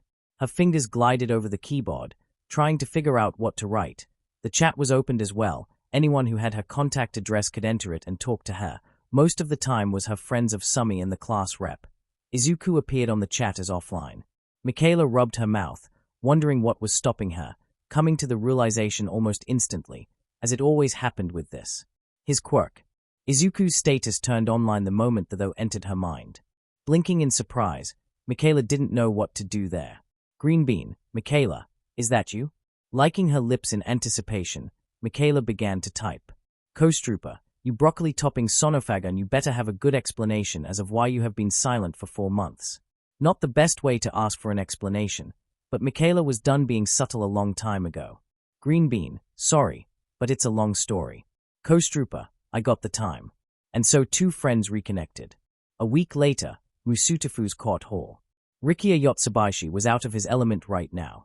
The CEO of Detnerat, secretly the head of MLA, was the kind of person that would rather avoid the court halls of any city.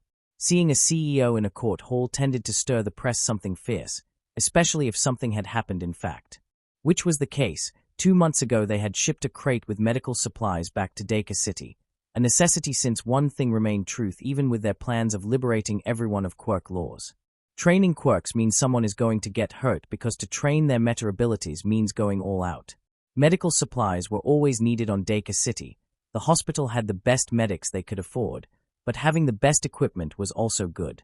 So said equipment never made it to the city, so a search was made to find the driver and a truck. He had feared one of his own had gone astray, or worse, the most radical wing of the MLA, splintered and without the same resources that they had attacked the truck. They had found them both. The driver was less than a stain on the ground.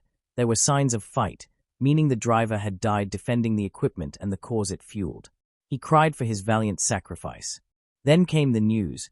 The medical gear was found, in a damned troop hidden warehouse raided by heroes, with the Detnerat logo still on the boxes, so without wanting it they got tagged to the case. So here he was. Skeptic had been less than pleased that he had to show his face for such a small matter, told him it wasn't needed. They had legal representatives for this. Trumpet had argued with Skeptic about this. It was all about the image that he, as a leader, would show to everyone else, both as the CEO and president of Detnerat and leader of the MLA. If he could not show his face when small things like this occurred, then how he could show his face and authority as a leader when bigger things occurred.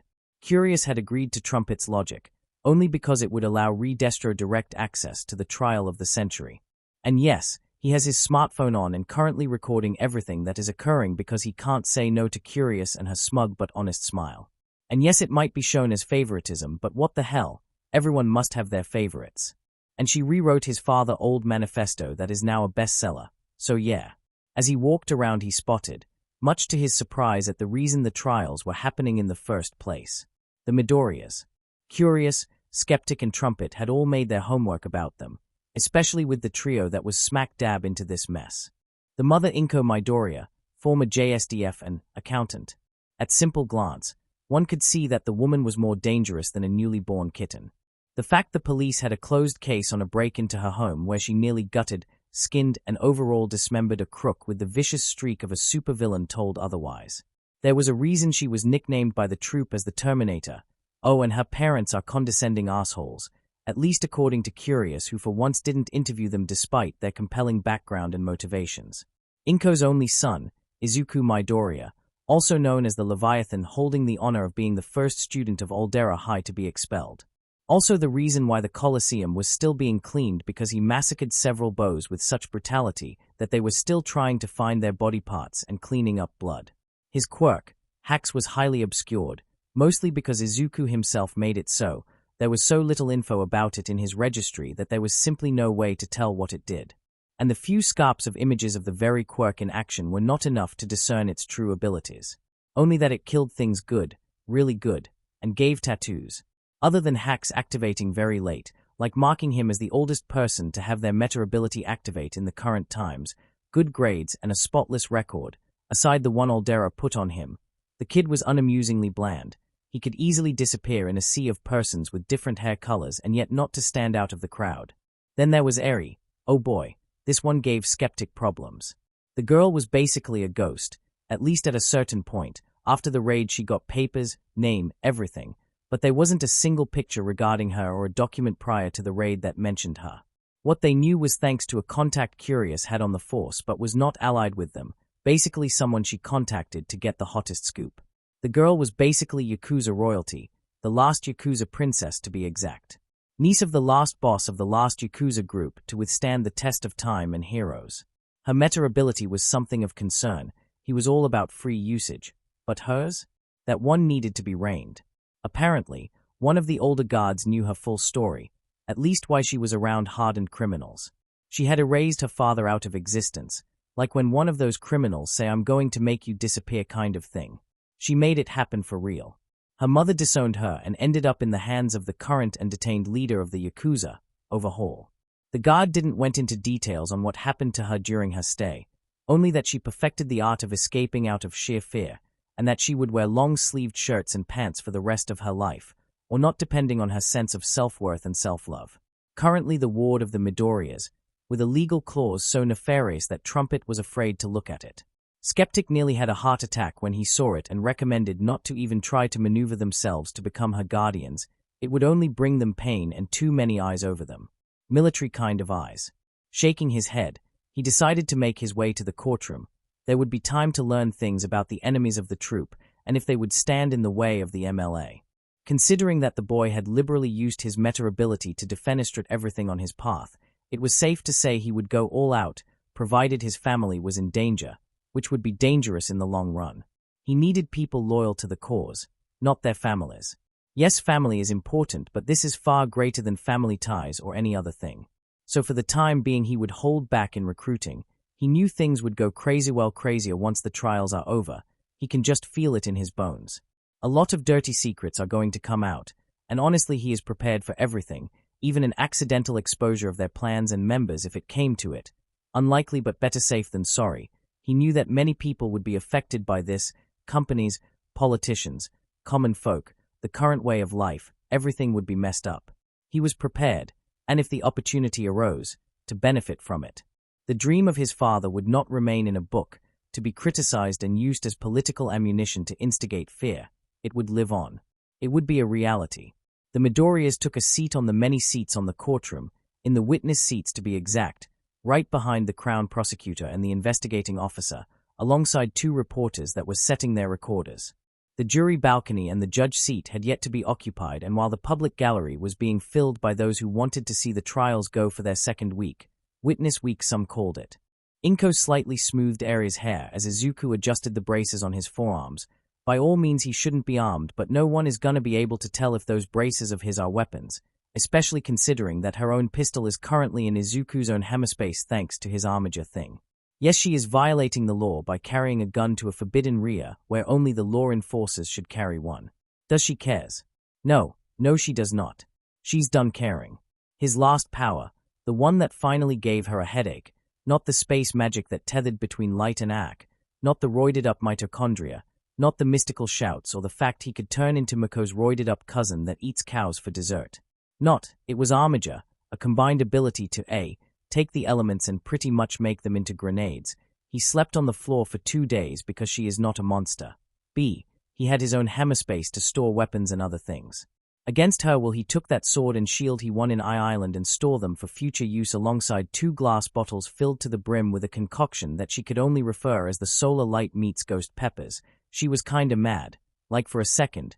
Then she gave him her gun and told him to store it and give it to her if anything occurred during the trials.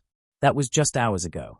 He could also warp. According to him, he could toss a weapon and use it as a beacon to warp himself to that weapon and do increased damage to whatever was unfortunate enough to get in his way or simply get some breather. Then there was the namesake of his power, armature itself. According to him, he could summon spectral versions of the weapons he collected to fight in his stead or protect him. Right now he had just 2 weapons that were truly his, the sword and the shield, and he was kinda disappointed because he expected to use spectral versions of the weapons he used on his supers. All in all, freaking broken, a power that made any Quirk, no matter how strong, look like a cheap street magician trick compared to his. And yes, she put whatever All Might Quirk is as cheap compared to armature. The power alone is crazy by having a freaking hammer space of its own. But right now that didn't matter now. What mattered was seeing justice being made, and have a part in making such justice. They would wait for 5 minutes before someone very familiar to her was escorted throughout the hall right into the defendant's desk. Former Principal Honda, clad in an ugly orange jumpsuit that seemed to glow on its own, Quirk suppression cuffs tied to his wrists and normal chained cuffs limiting his movement tied to his ankles. Escorting him were 2 heroes, and from what she could hear from her son's eager looks was somewhat famous. 4th kind and death arms, and she could understand why. One had 4 beefed-up arms and was rather big, the other had arms that made gorilla arms look small. If Honda tried to even run away, he could get 4 punches to anywhere from the face or the body by 4th kind or the mother of all chokeslams by death arms that would be more like gripping his entire head, lifting him up and then breaking his back with the floor. As he sat, she noticed that more people began to trickle in. Most went to the public seats, not having much of a relation to the trial, but the witnesses' seats were getting full. She saw several heroes sit on the witness seats, 2 military men. By the ranks visible in their uniforms she assumed were of high command, commanders if she wasn't wrong. She noted that Best Genist was among the seated. There she realized the gravity of the situation and how much they wanted this trial to go their way.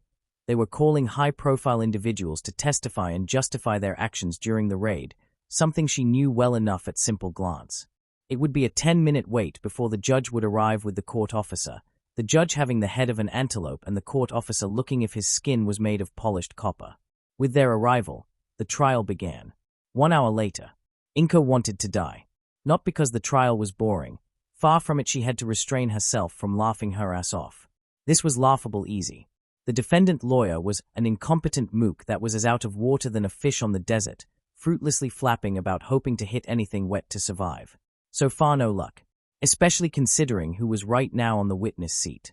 As stated before, the very nature of our opponent's defenders required we enter with lethal force in mind. Best Genist began. Fortunately for us, bows are easy to differentiate from normal humans, even mutated humans, the number 4 hero stated calmly, all while his interrogator looked 1 step from jumping to the nearest car and ending it all if the color of his face was of any indication. There were clearly civilians identified on the defending force, mixed alongside the bows and machines. You heroes. Inko didn't like one bit how the lawyer hissed the word heroes, fought that night.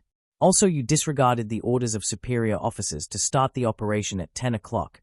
Instead, you rushed in. As explained before in the debrief and documents you must have read, Genist stated simply but accusingly to the lawyer, making the man to tense. The operation began sooner due to the sudden blackout caused by the displacement of the Terminator doll fought by Midoriya-san. Fearing that it would cause compromise of our forces inside the Colosseum and endangerment of the Midoriyas, we rushed in, nothing out of the ordinary. Us heroes, even the police and army forces, have to adapt to ever-changing situations. The blackout was one of them. The lawyer seemed ready to explode by sheer frustration, but decided against it. No more questions, Your Honor. The lawyer bunched his fists together in sheer frustration as he went to his desk, while former Principal Honda looked like a man who knew had lost everything. With a small smile, and seeing that the prosecutor wasn't going to ask anything, Best Genist walked back into the seats, smiling to the Midoriyas along the way. Your Honor, the prosecutor began. I would like to call Izuku Midoriya to testify. Inko shared a look with her son. Eri, who was on the middle, looked at Izuku with some concern. Showtime, he whispered to her as he stood up and began to walk towards the chair at the side of the judge. On his way he didn't look to Honda. Only when he seated he looked at the man. There he noted how angry and defeated the former principal looked.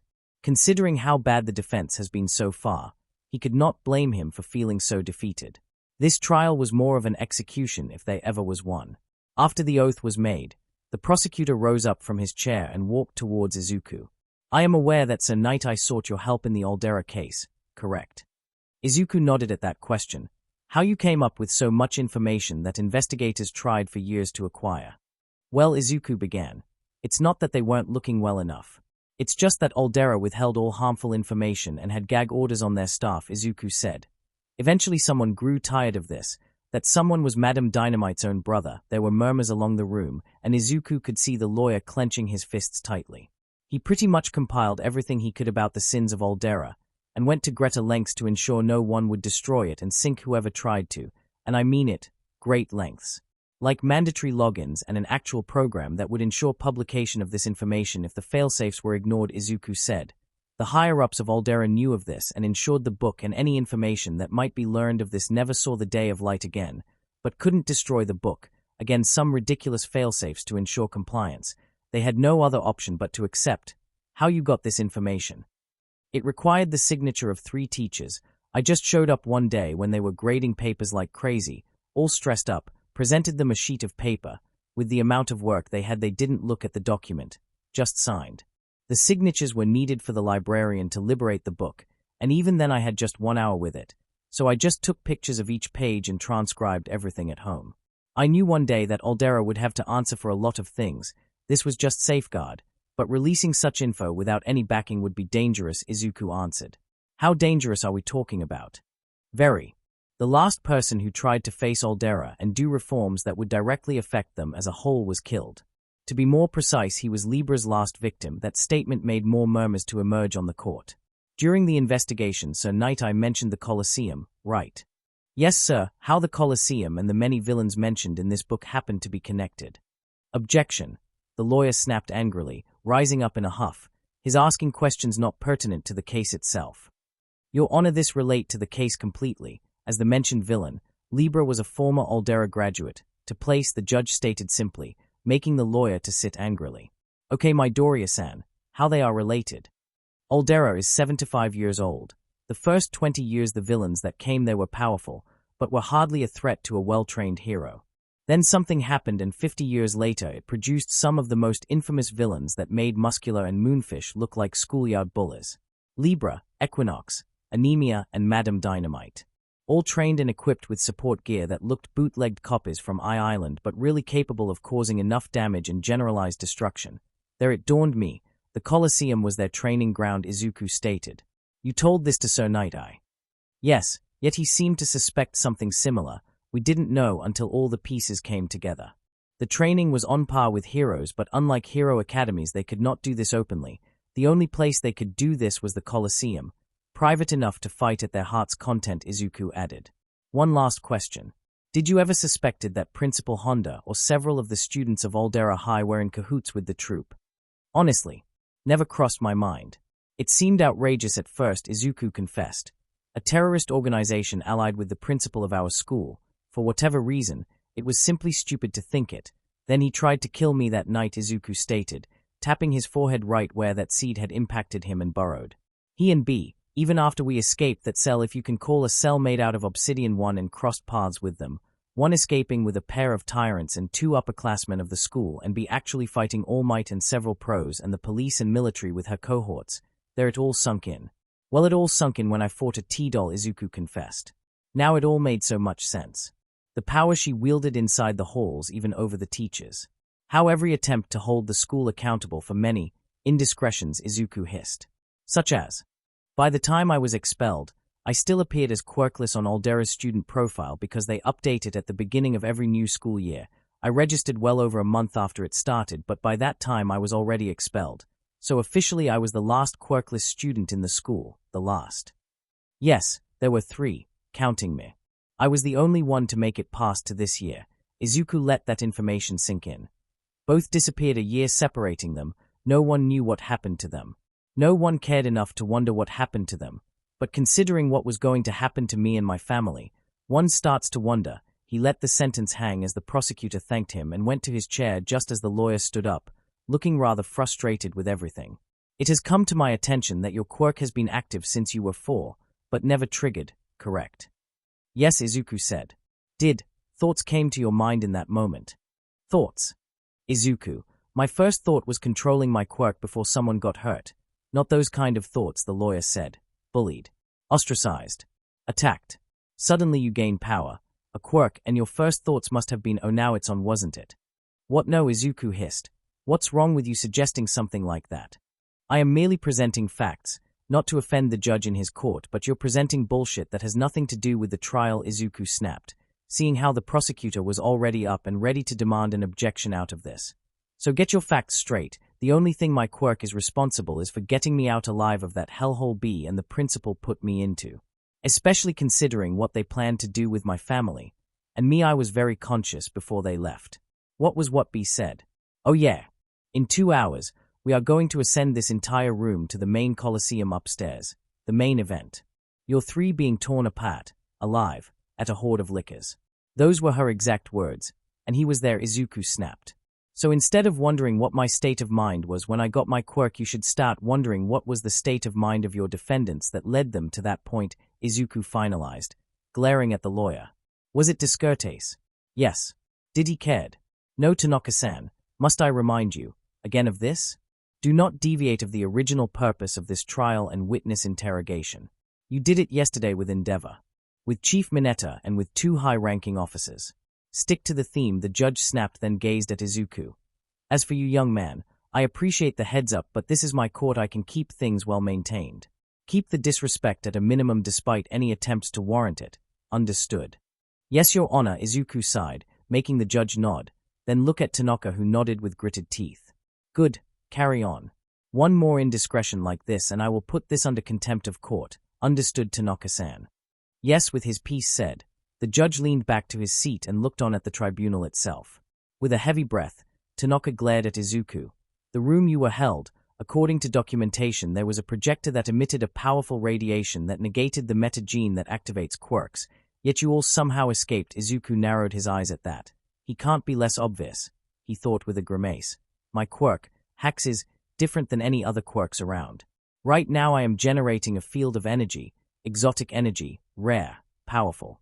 Powerful enough to negate most of the damaging effects of the projector, enough to break it afterwards. When Mom removed that seed from my forehead, Izuku hissed as he rubbed his forehead in phantom pain. You can't turn it off. Tried to, several times in fact. It's like trying to block the sun with your hands. You can still see the outlines of it and feel its warmth. It is always there. Same with my quirk, has been active for over 10 years. There is no off button. It is just on, Izuku explained, leaving the most important things behind. He was in no obligation to tell them about how hacks operated. The law was pretty much on him on this one. Tanaka seemed angry at this, wanting to know more, but years of experience told him he would get nothing of Izuku, especially considering he was on thin ice, so he relented. For 5 seconds Tanaka seemed to consider something, then focused on Izuku. How you know of the bows' names? As far as I'm concerned, this was never public knowledge.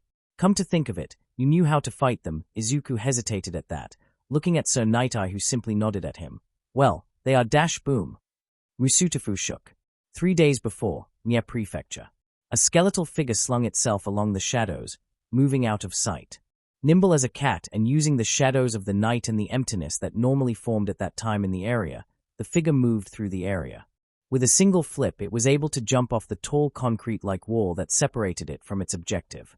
Landing with grace, then it dashed onward, covering the distance to the building and stopping at the entrance. There it simply rose its bony hand, metallic bones that gleamed purple on the moonlight, and reached to the lock in the door. A small jingle and the lock gave in easily as the skeletal creature opened the door and dashed once more. Schematics showing on its fake eyes and leading it towards its destination. A large backpack slung on its back that made no motion or sound as the skeletal figure moved around the shadows, avoiding the lone guard that was on duty that night. Finding its destination, the skeletal figure entered it with ease, finding the door unlocked and slipping in, going down the stairs briskly and making no noise as its feet were padded specially to prevent sound emission. Once down, in the basement of Amora High, strange name, The skeletal figure slung the backpack off its back and opened it up, revealing a canister as big as a fire extinguisher, but in metallic silver and highly pressurized, a small antennae placed on top of the canister and surrounded with several brown pads that seemed to be made out of leather. Walking to a nearby wall close to an airshaft, the skeletal figure placed the canister there, the brown pads ensuring it stuck easily. Then the canister began to shift its external material, mimicking the surface of the airshaft and a nearby wall, like a chameleon shifting its colors to hide. "This is M44, package secured," it spoke mechanically, no emotion, no inflection in its voice, with a small robotic reverb in its tone of voice. "Excellent. Move into position and camouflage until date is reached." The skeletal figure nodded, walking easily to a corner, then reaching to a nearby clutter of materials, kneeling and then curling on itself. The Terminator doll began to mesh with its background, becoming undetectable to the naked eye. No one would find it until the order was given. Unknown location. M98 smiled as she saw another light blink in affirmation in a large map of Japan, divided in several parts by its prefectures. Mie, Tottori, Aichi, Fukuoka, Shizuoka, Kanagawa, Tokyo, Chiba, Saitama. Wait. Those were just some of the prefectures selected for her little surprise, a project if you will. The first part of Project Legacy had been completed with the compiling of data done before her takeover, and that was all she needed out of the outdated plans of it, as Part 2 Troph 5 were not needed and honestly a pain in the head if you wanted things complicated. Her plans were different, way different. Part 1 was already completed, gathering of data. Specifically genetic information of specific people. Project Legacy was in a nutshell the creation of the perfect leader, someone to lead the troop to a brighter future. An eugenic multi-part, multi-cooperation project. The Asian branch of the troop, or better said the Japanese branch, had the most important work of them all, look for the best genes to use in the creation of their supposed greatest leader. The strongest, the brightest, the fastest. The genes of the best were to be collected, studied, distilled for the creation of what would become the very best, the only one to lead them. It was the plan of their leaders, the founders, to create someone capable of leading them, unclouded by morality or consulting by decisions. Someone that would stand alone as the guiding light for the troop overall goals. That was a stupid ideal if she was being honest. The leaders might be old and of the original founders only 2 remain alive, but there is a clear chain of succession. To suddenly replace it with a single leader instead of a multi-layered chain of command was at best idiotic and at worst the end of the troop. So she took Project Legacy and just kept the first part, the gathering of genetic material and information, as Legacy required a strong, fertile womb to ensure that their creation would be born strong. They had already found it on the matriarch of the Yaro Orozu family, and plans were already being set in how to remove her of her strict security detail. If it failed, then there was her daughter. But that was out of the question now, for her legacy as it was before wouldn't work. This super leader would simply fold under the pressure or be killed outright by someone jealous of his or her position. It was a flaw she was not willing to accept. This project was better used for something better. Why manufacture just one, when you could improve on something that was already superior? With the data she now had, and the genetic material of Izuku and Eri, she created an improved formula for the quirkless empowerment drug that now worked on quirked individuals, but acting more like an evolution of Trigger. Many scientists saw Quirk singularity as the end of it all, but no one actually wondered what lay beyond the singularity. She aimed to find out. She was going to kick-start the beyond singularity in selected individuals along Japan. If they made it or not was not her concern. Her only concern is to start it, and pick up those who made it. Data and studies showed that there would be fatalities. It was impossible to prevent. Only those with quirks that had developed past their original parameters would survive this violent evolution. That was just step 1 of her plan. She wanted those that would go past the singularity point. They were integral for the next steps, but nothing would go about if she was unable to acquire them. The Thor would play a pivotal role, both for retrieval and for insertion of the real distraction. She had put the labs and incubators on overdrive, creating as many bows as the genetic material she had in stock and incubators would allow her to grow. Each BOW was defective at best. Compared to the other bows, this ones didn't hold a candle to them, but she didn't mod for them for quality. They were created to cause chaos. Civilians were not heroes, and as such would be easy targets for her bows, targets the heroes would have to protect. The conundrum of heroes, fight or protect. Not even All Might could save them all. The real distraction, that one was being housed in 2 warehouses in the base and the third being transported by one of her dolls in a small box with destination to one of the penitentiaries that captured on the Colosseum raid were held. Flexing her fingers, M98 began the final calculations for the attack. Those who would play pivotal roles against her, those needed prioritizing. All Might was one. The heroes were another priority, regardless of their rank. Causing structural destruction was also a priority, destroying the police stations, hospitals, attacking UA, damaging roads and subway roads, collapsing buildings, anything that could cause damage. Only 2 cities would be attacked in such a method by her surprises in the warehouses. Then there was Izuku Midoriya. Oh she would deal herself. He was the first. He crossed the singularity, she needed to learn more. So legacy can be completed. For the troop. What she had in the base would lead them to glory. It had to. They could not be this stupid. Present time. Cities don't stop, it is the rule. They are a microcosmos of movement, they simply do not. No one can tell a city to stop, it is like saying to the sun stop shining. There are certain ways a city can stop, however, most of them inspire or interfere in that order. Zoom. The sudden flash of electricity, the crack of a thunder-like sound and the displacement of air itself tended to get the attention of everyone. Crash. Especially when it included a robot. A massive, bipedal machine, massive metallic legs with spikes making it of feet digging on the concrete, 2 massive metallic thighs that had rigid armor underneath and covered the skeleton of it with black cords that made it of muscles. The torso was bony-like, thick, pistons made it out as a waist alongside the black-like cords that covered them and connected to the heavy-looking like groin and to the strange chest that was heavily armored as well, and the more mechanical arms, thin and bony-like, but with the same cords covering them and making them look like muscles, and the sharp fingers that were not covered in the muscle-like cords. The head was the strangest. It was large and blocky, pointy, like a cockpit with a visor, being flanked by several things that didn't seem to hold any purpose. The back held a massive like backpack device that covered the back and seemed to have 2 massive jet propulsors. Then the machine moved with an ease that made many witnesses uneasy. The right arm had a strange blocky device on the underside of the forearm that shifted around and the spat something that the hand caught up. The left arm had also a blocky device, but this one began to unfold, exposing several metallic panels that joined together to form a strange riot shield. The groin actually opened up, and out of it what seemed to be the nozzle of a flamethrower appeared. The strange devices on the sides of the head opened up as well with a hiss, exposing barrels of unknown caliber. Then the backpack opened up from the top, several cylinders being primed as something else began to unfold onward. Parts shifted with ease as from the right side what seemed to be a barrel of unnatural size was formed and was settled on the right shoulder, pointed onward. The machine then stilled, for about a second. Then it moved with grace as the hilt of whatever it had in its hand unfolded a black whip-like material of the length of the machine, glowing violent red, then swung it down. Boom! Civilians on the impact zone were burned alive as the unholy explosion set the very air ablaze. Cars exploded mid-air, the concrete melted and chaos reigned. All while the same crack-like thunderbolt explosions began to occur all over city, then Japan. UA Academy. Attention all students, this is not a drill. I repeat, this is not a drill. All 3rd year students Gear 4 combat. Year 2 students Gear 4 rescue operations. Year 1 students mobilize and form triage units. This is an Omega sanction. Omega sanction in effect. All limitation on Quirk usage are lift off. Sirens blared around the campus of one of the most prestigious hero academy on Japan, if not the world, as students of all ages began to rush to their assigned bed posts. 2nd and 3rd years were already making their ways to the lockers with ease. The 1st years, being less experienced, were either panicking or steeling themselves for what might come ahead.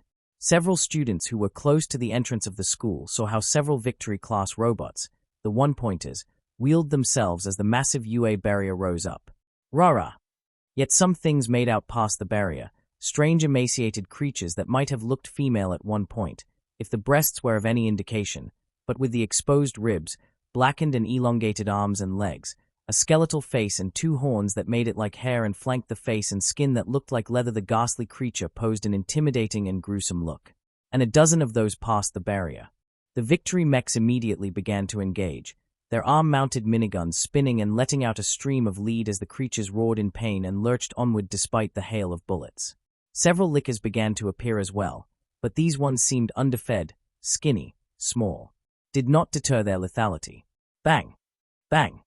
Didn't stop Snipe from putting .454 castle round with hollow points on their foreheads as he led several Venator-class mechs onward, their shoulder-mounted rocket launchers making easy work of clustered lickers. Snipe gave himself a single second to survey the area and then jumped backwards as a licker tried to get him, only for a third-year student to jump at the creature and run a crystal-covered fist to the neck of the licker, killing it. Looking around and patting at the third year, already decked out in his hero uniform, he surveyed the wall as more lickers began to pour in, then one portion of the wall began to actually melt, and from the melted hole what seemed the horrible mutant child of a broccoli with too many teeth and too many eyes busted forth, its mouth letting out a green mist that seemed to melt the very air. Several steps behind him alongside servos told him that more mechs and several students began to join him, some gagging at the sight of the strangely horrifying creature and the hole that let out more of those skinny creatures in. Students. No mercy. Mop them up then move outside. The courtyard must be free of these things for refugees. Hi sensei. With a smile hidden under his mask, Snipe rose Punisher, his custom-made revolver used only for killing, loaded with very illegal rounds, and fired. Nye Prefecture, Imora High. The halls were littered with dead bodies, teenage bodies. All had horrified look on their faces, their hands on their necks. Some had scratched their necks in a vain attempt to get some air. Others simply scratched their noses off. This was the apocalyptic kind of imagery that Okako Uraraka never expected to see in her life. Crash. Especially as her back met a wall and made it collapse under her now large body. Yes, her large body. She just outgrew her skirt and bursted her school shirt under the seams by the sudden muscle gain. Hell, not even her shoes had survived whatever this purple mist had triggered inside of her. Aid from the pain and the fact one of her classmates wanted to kill her moving to one side, Okako slapped her classmate, hoping to negate his gravity SHOM. Crash. Instead she somehow increased it and now he was on the first floor, having fallen chest first but with his limbs broken. They were on the third floor.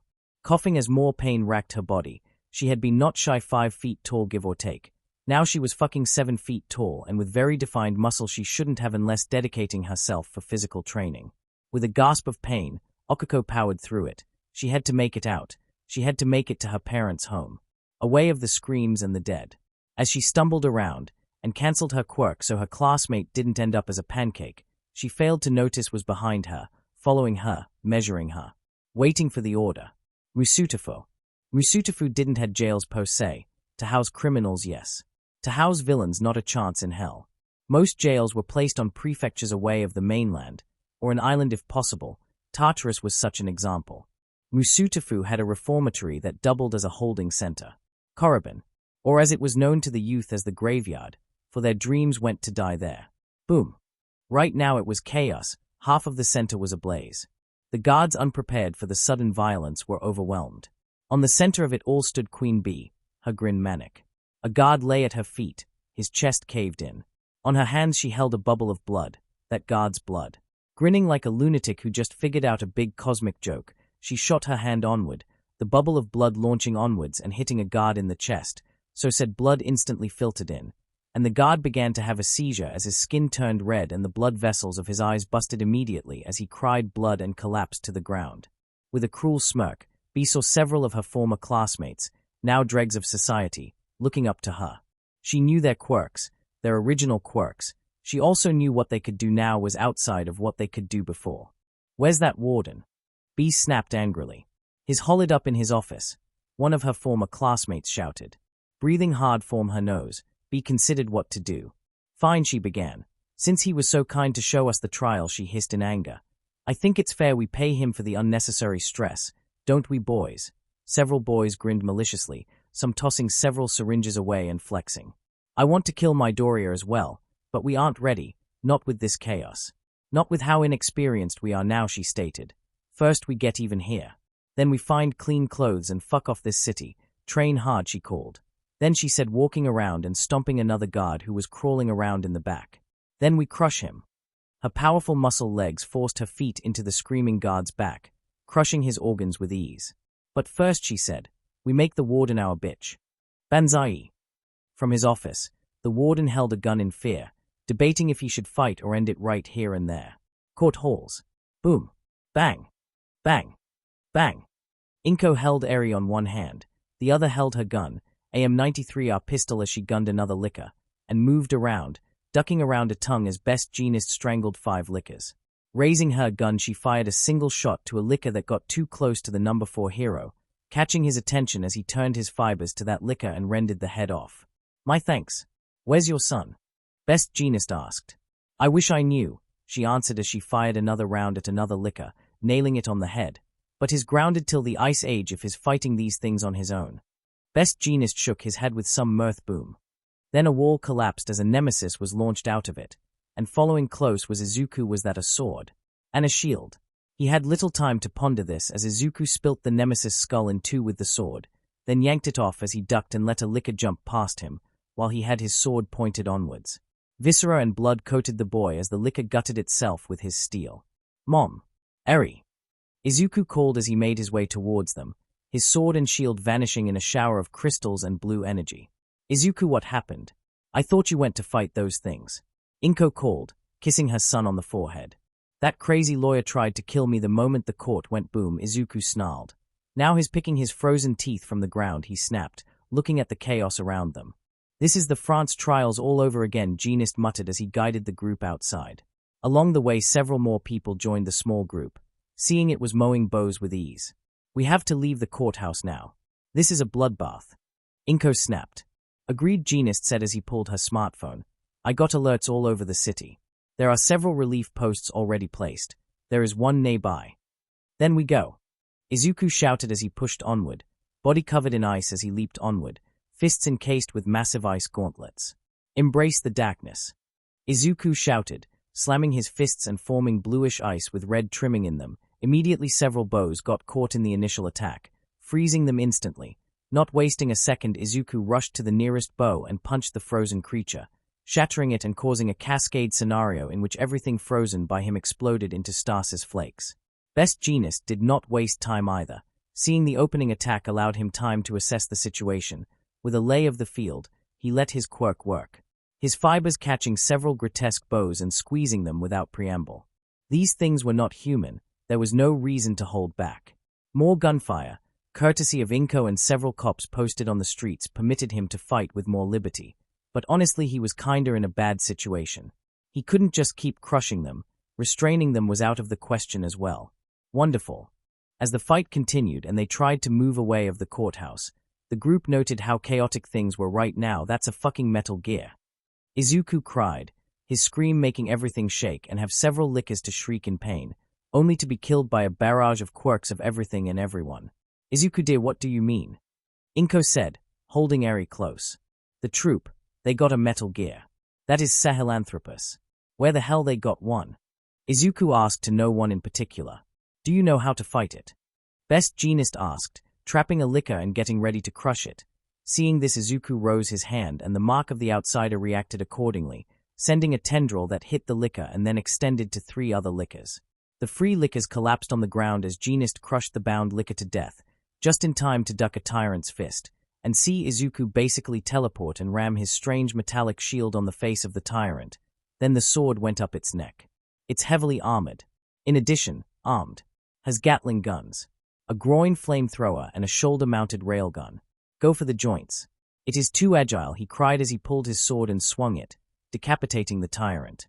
Best Genist was about to tell Izuku to help him as he knew he had the firepower to cause cataclysmic damage, at least until All Might arrived swooms. But one moment Izuku was at his side, the next moment he is being tackled by something and being dragged into the air, away of them. "Izuku!" Inko screamed as she lifted her gun and tried to fire her gun off, only to be punched in the gut by a tyrant that blindsided her.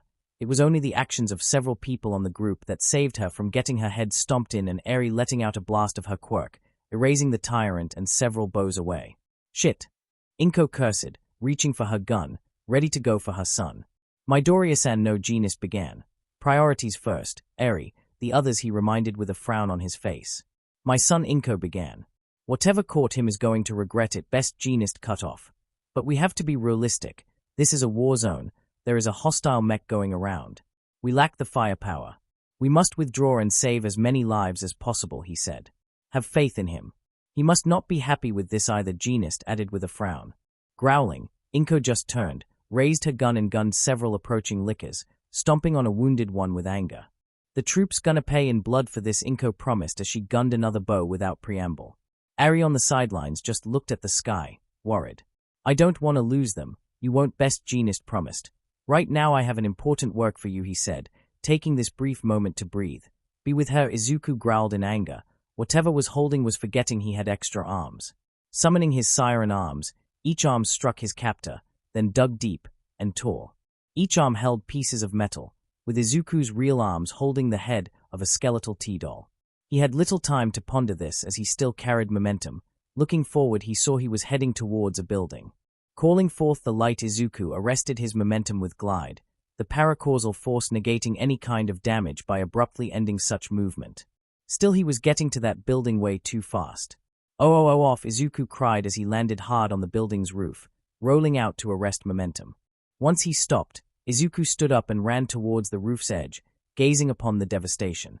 There were fires everywhere, the metal gear was blasting everything on sight. There were screams, there were sounds of Quirk's activation. The heroes were fighting in force, but the troop had attacked so suddenly. Izuku narrowed his eyes. This would not twipped. Izuku lurched onward, pain blossoming on his back. With a biotic blast he dislodged whatever had struck him on the back. Turning around he spotted what it was. A bone-like lance that was liquid. Damn it, Izuku groaned, feeling his body heavy suddenly, falling to his knees, as his vision grew blurry. What was that? Izuku wondered. A powerful paralyzing agent and sedative, a voice called out. A shot glass of it is enough to put a nemesis down. On you. I had to put more, much more. Izuku didn't know who had said it but was about to get. Izuku fell to the ground, his body numb and his consciousness slipping. Approaching his fallen form, M98 looked up at the devastation brought right now. As usual, plans don't survive first contact. She had intermittent reports of failures on several schools. Already several heroes were pushing her forces off, and there was a report that All Might was heading towards Tokyo, fast. Of course he was going to Tokyo first. Instead of Musutafu, she made him choose, the capital or a city in the middle of this prefecture with nothing of value. With a grin she reached for Izuku and lifted him up like a sack of potatoes, then turned around. The one good thing about being organic now, or closely as she is. Enjoying things when all goes your way. Chapter end notes. There we go. Added a new monster. Why? Because I played Nightmare Creatures 2 when I was young, and that game was pretty much Dark Souls before anyone thought about adding Lovecraftian horror into a game and made Bloodborne and no weapons but an axe and playing as Marilyn Manson's estranged bootleg cousin. Now everything goes in flames as I move to the next chapter. I'm gonna to throw everything in that chapter for the preparation of Hack 2, unless something occurs, which I hope not. I also hope you guys are taking care of yourselves and your families. And no, I am not kidding. I hope you guys are doing well. These have been trying times for us all. Those who are still holding and pretty much not foaming at the mouth or acting like entitled brats because, as they say, they are taking my rights or acting as if the world was against you and conspiring to add a microchip on you, which is stupid, I salute you. You are going to inherit a crazier earth. In any case, I'm out. I'm tired. Writing tires. Which is odd because you're just using your fingers, not everything else. Oh, whatever. See you all next chapter. Take care. HYPN0S out. This would be all for today. Next part coming soon, so please like, share and subscribe to get notified as soon as the next part drops.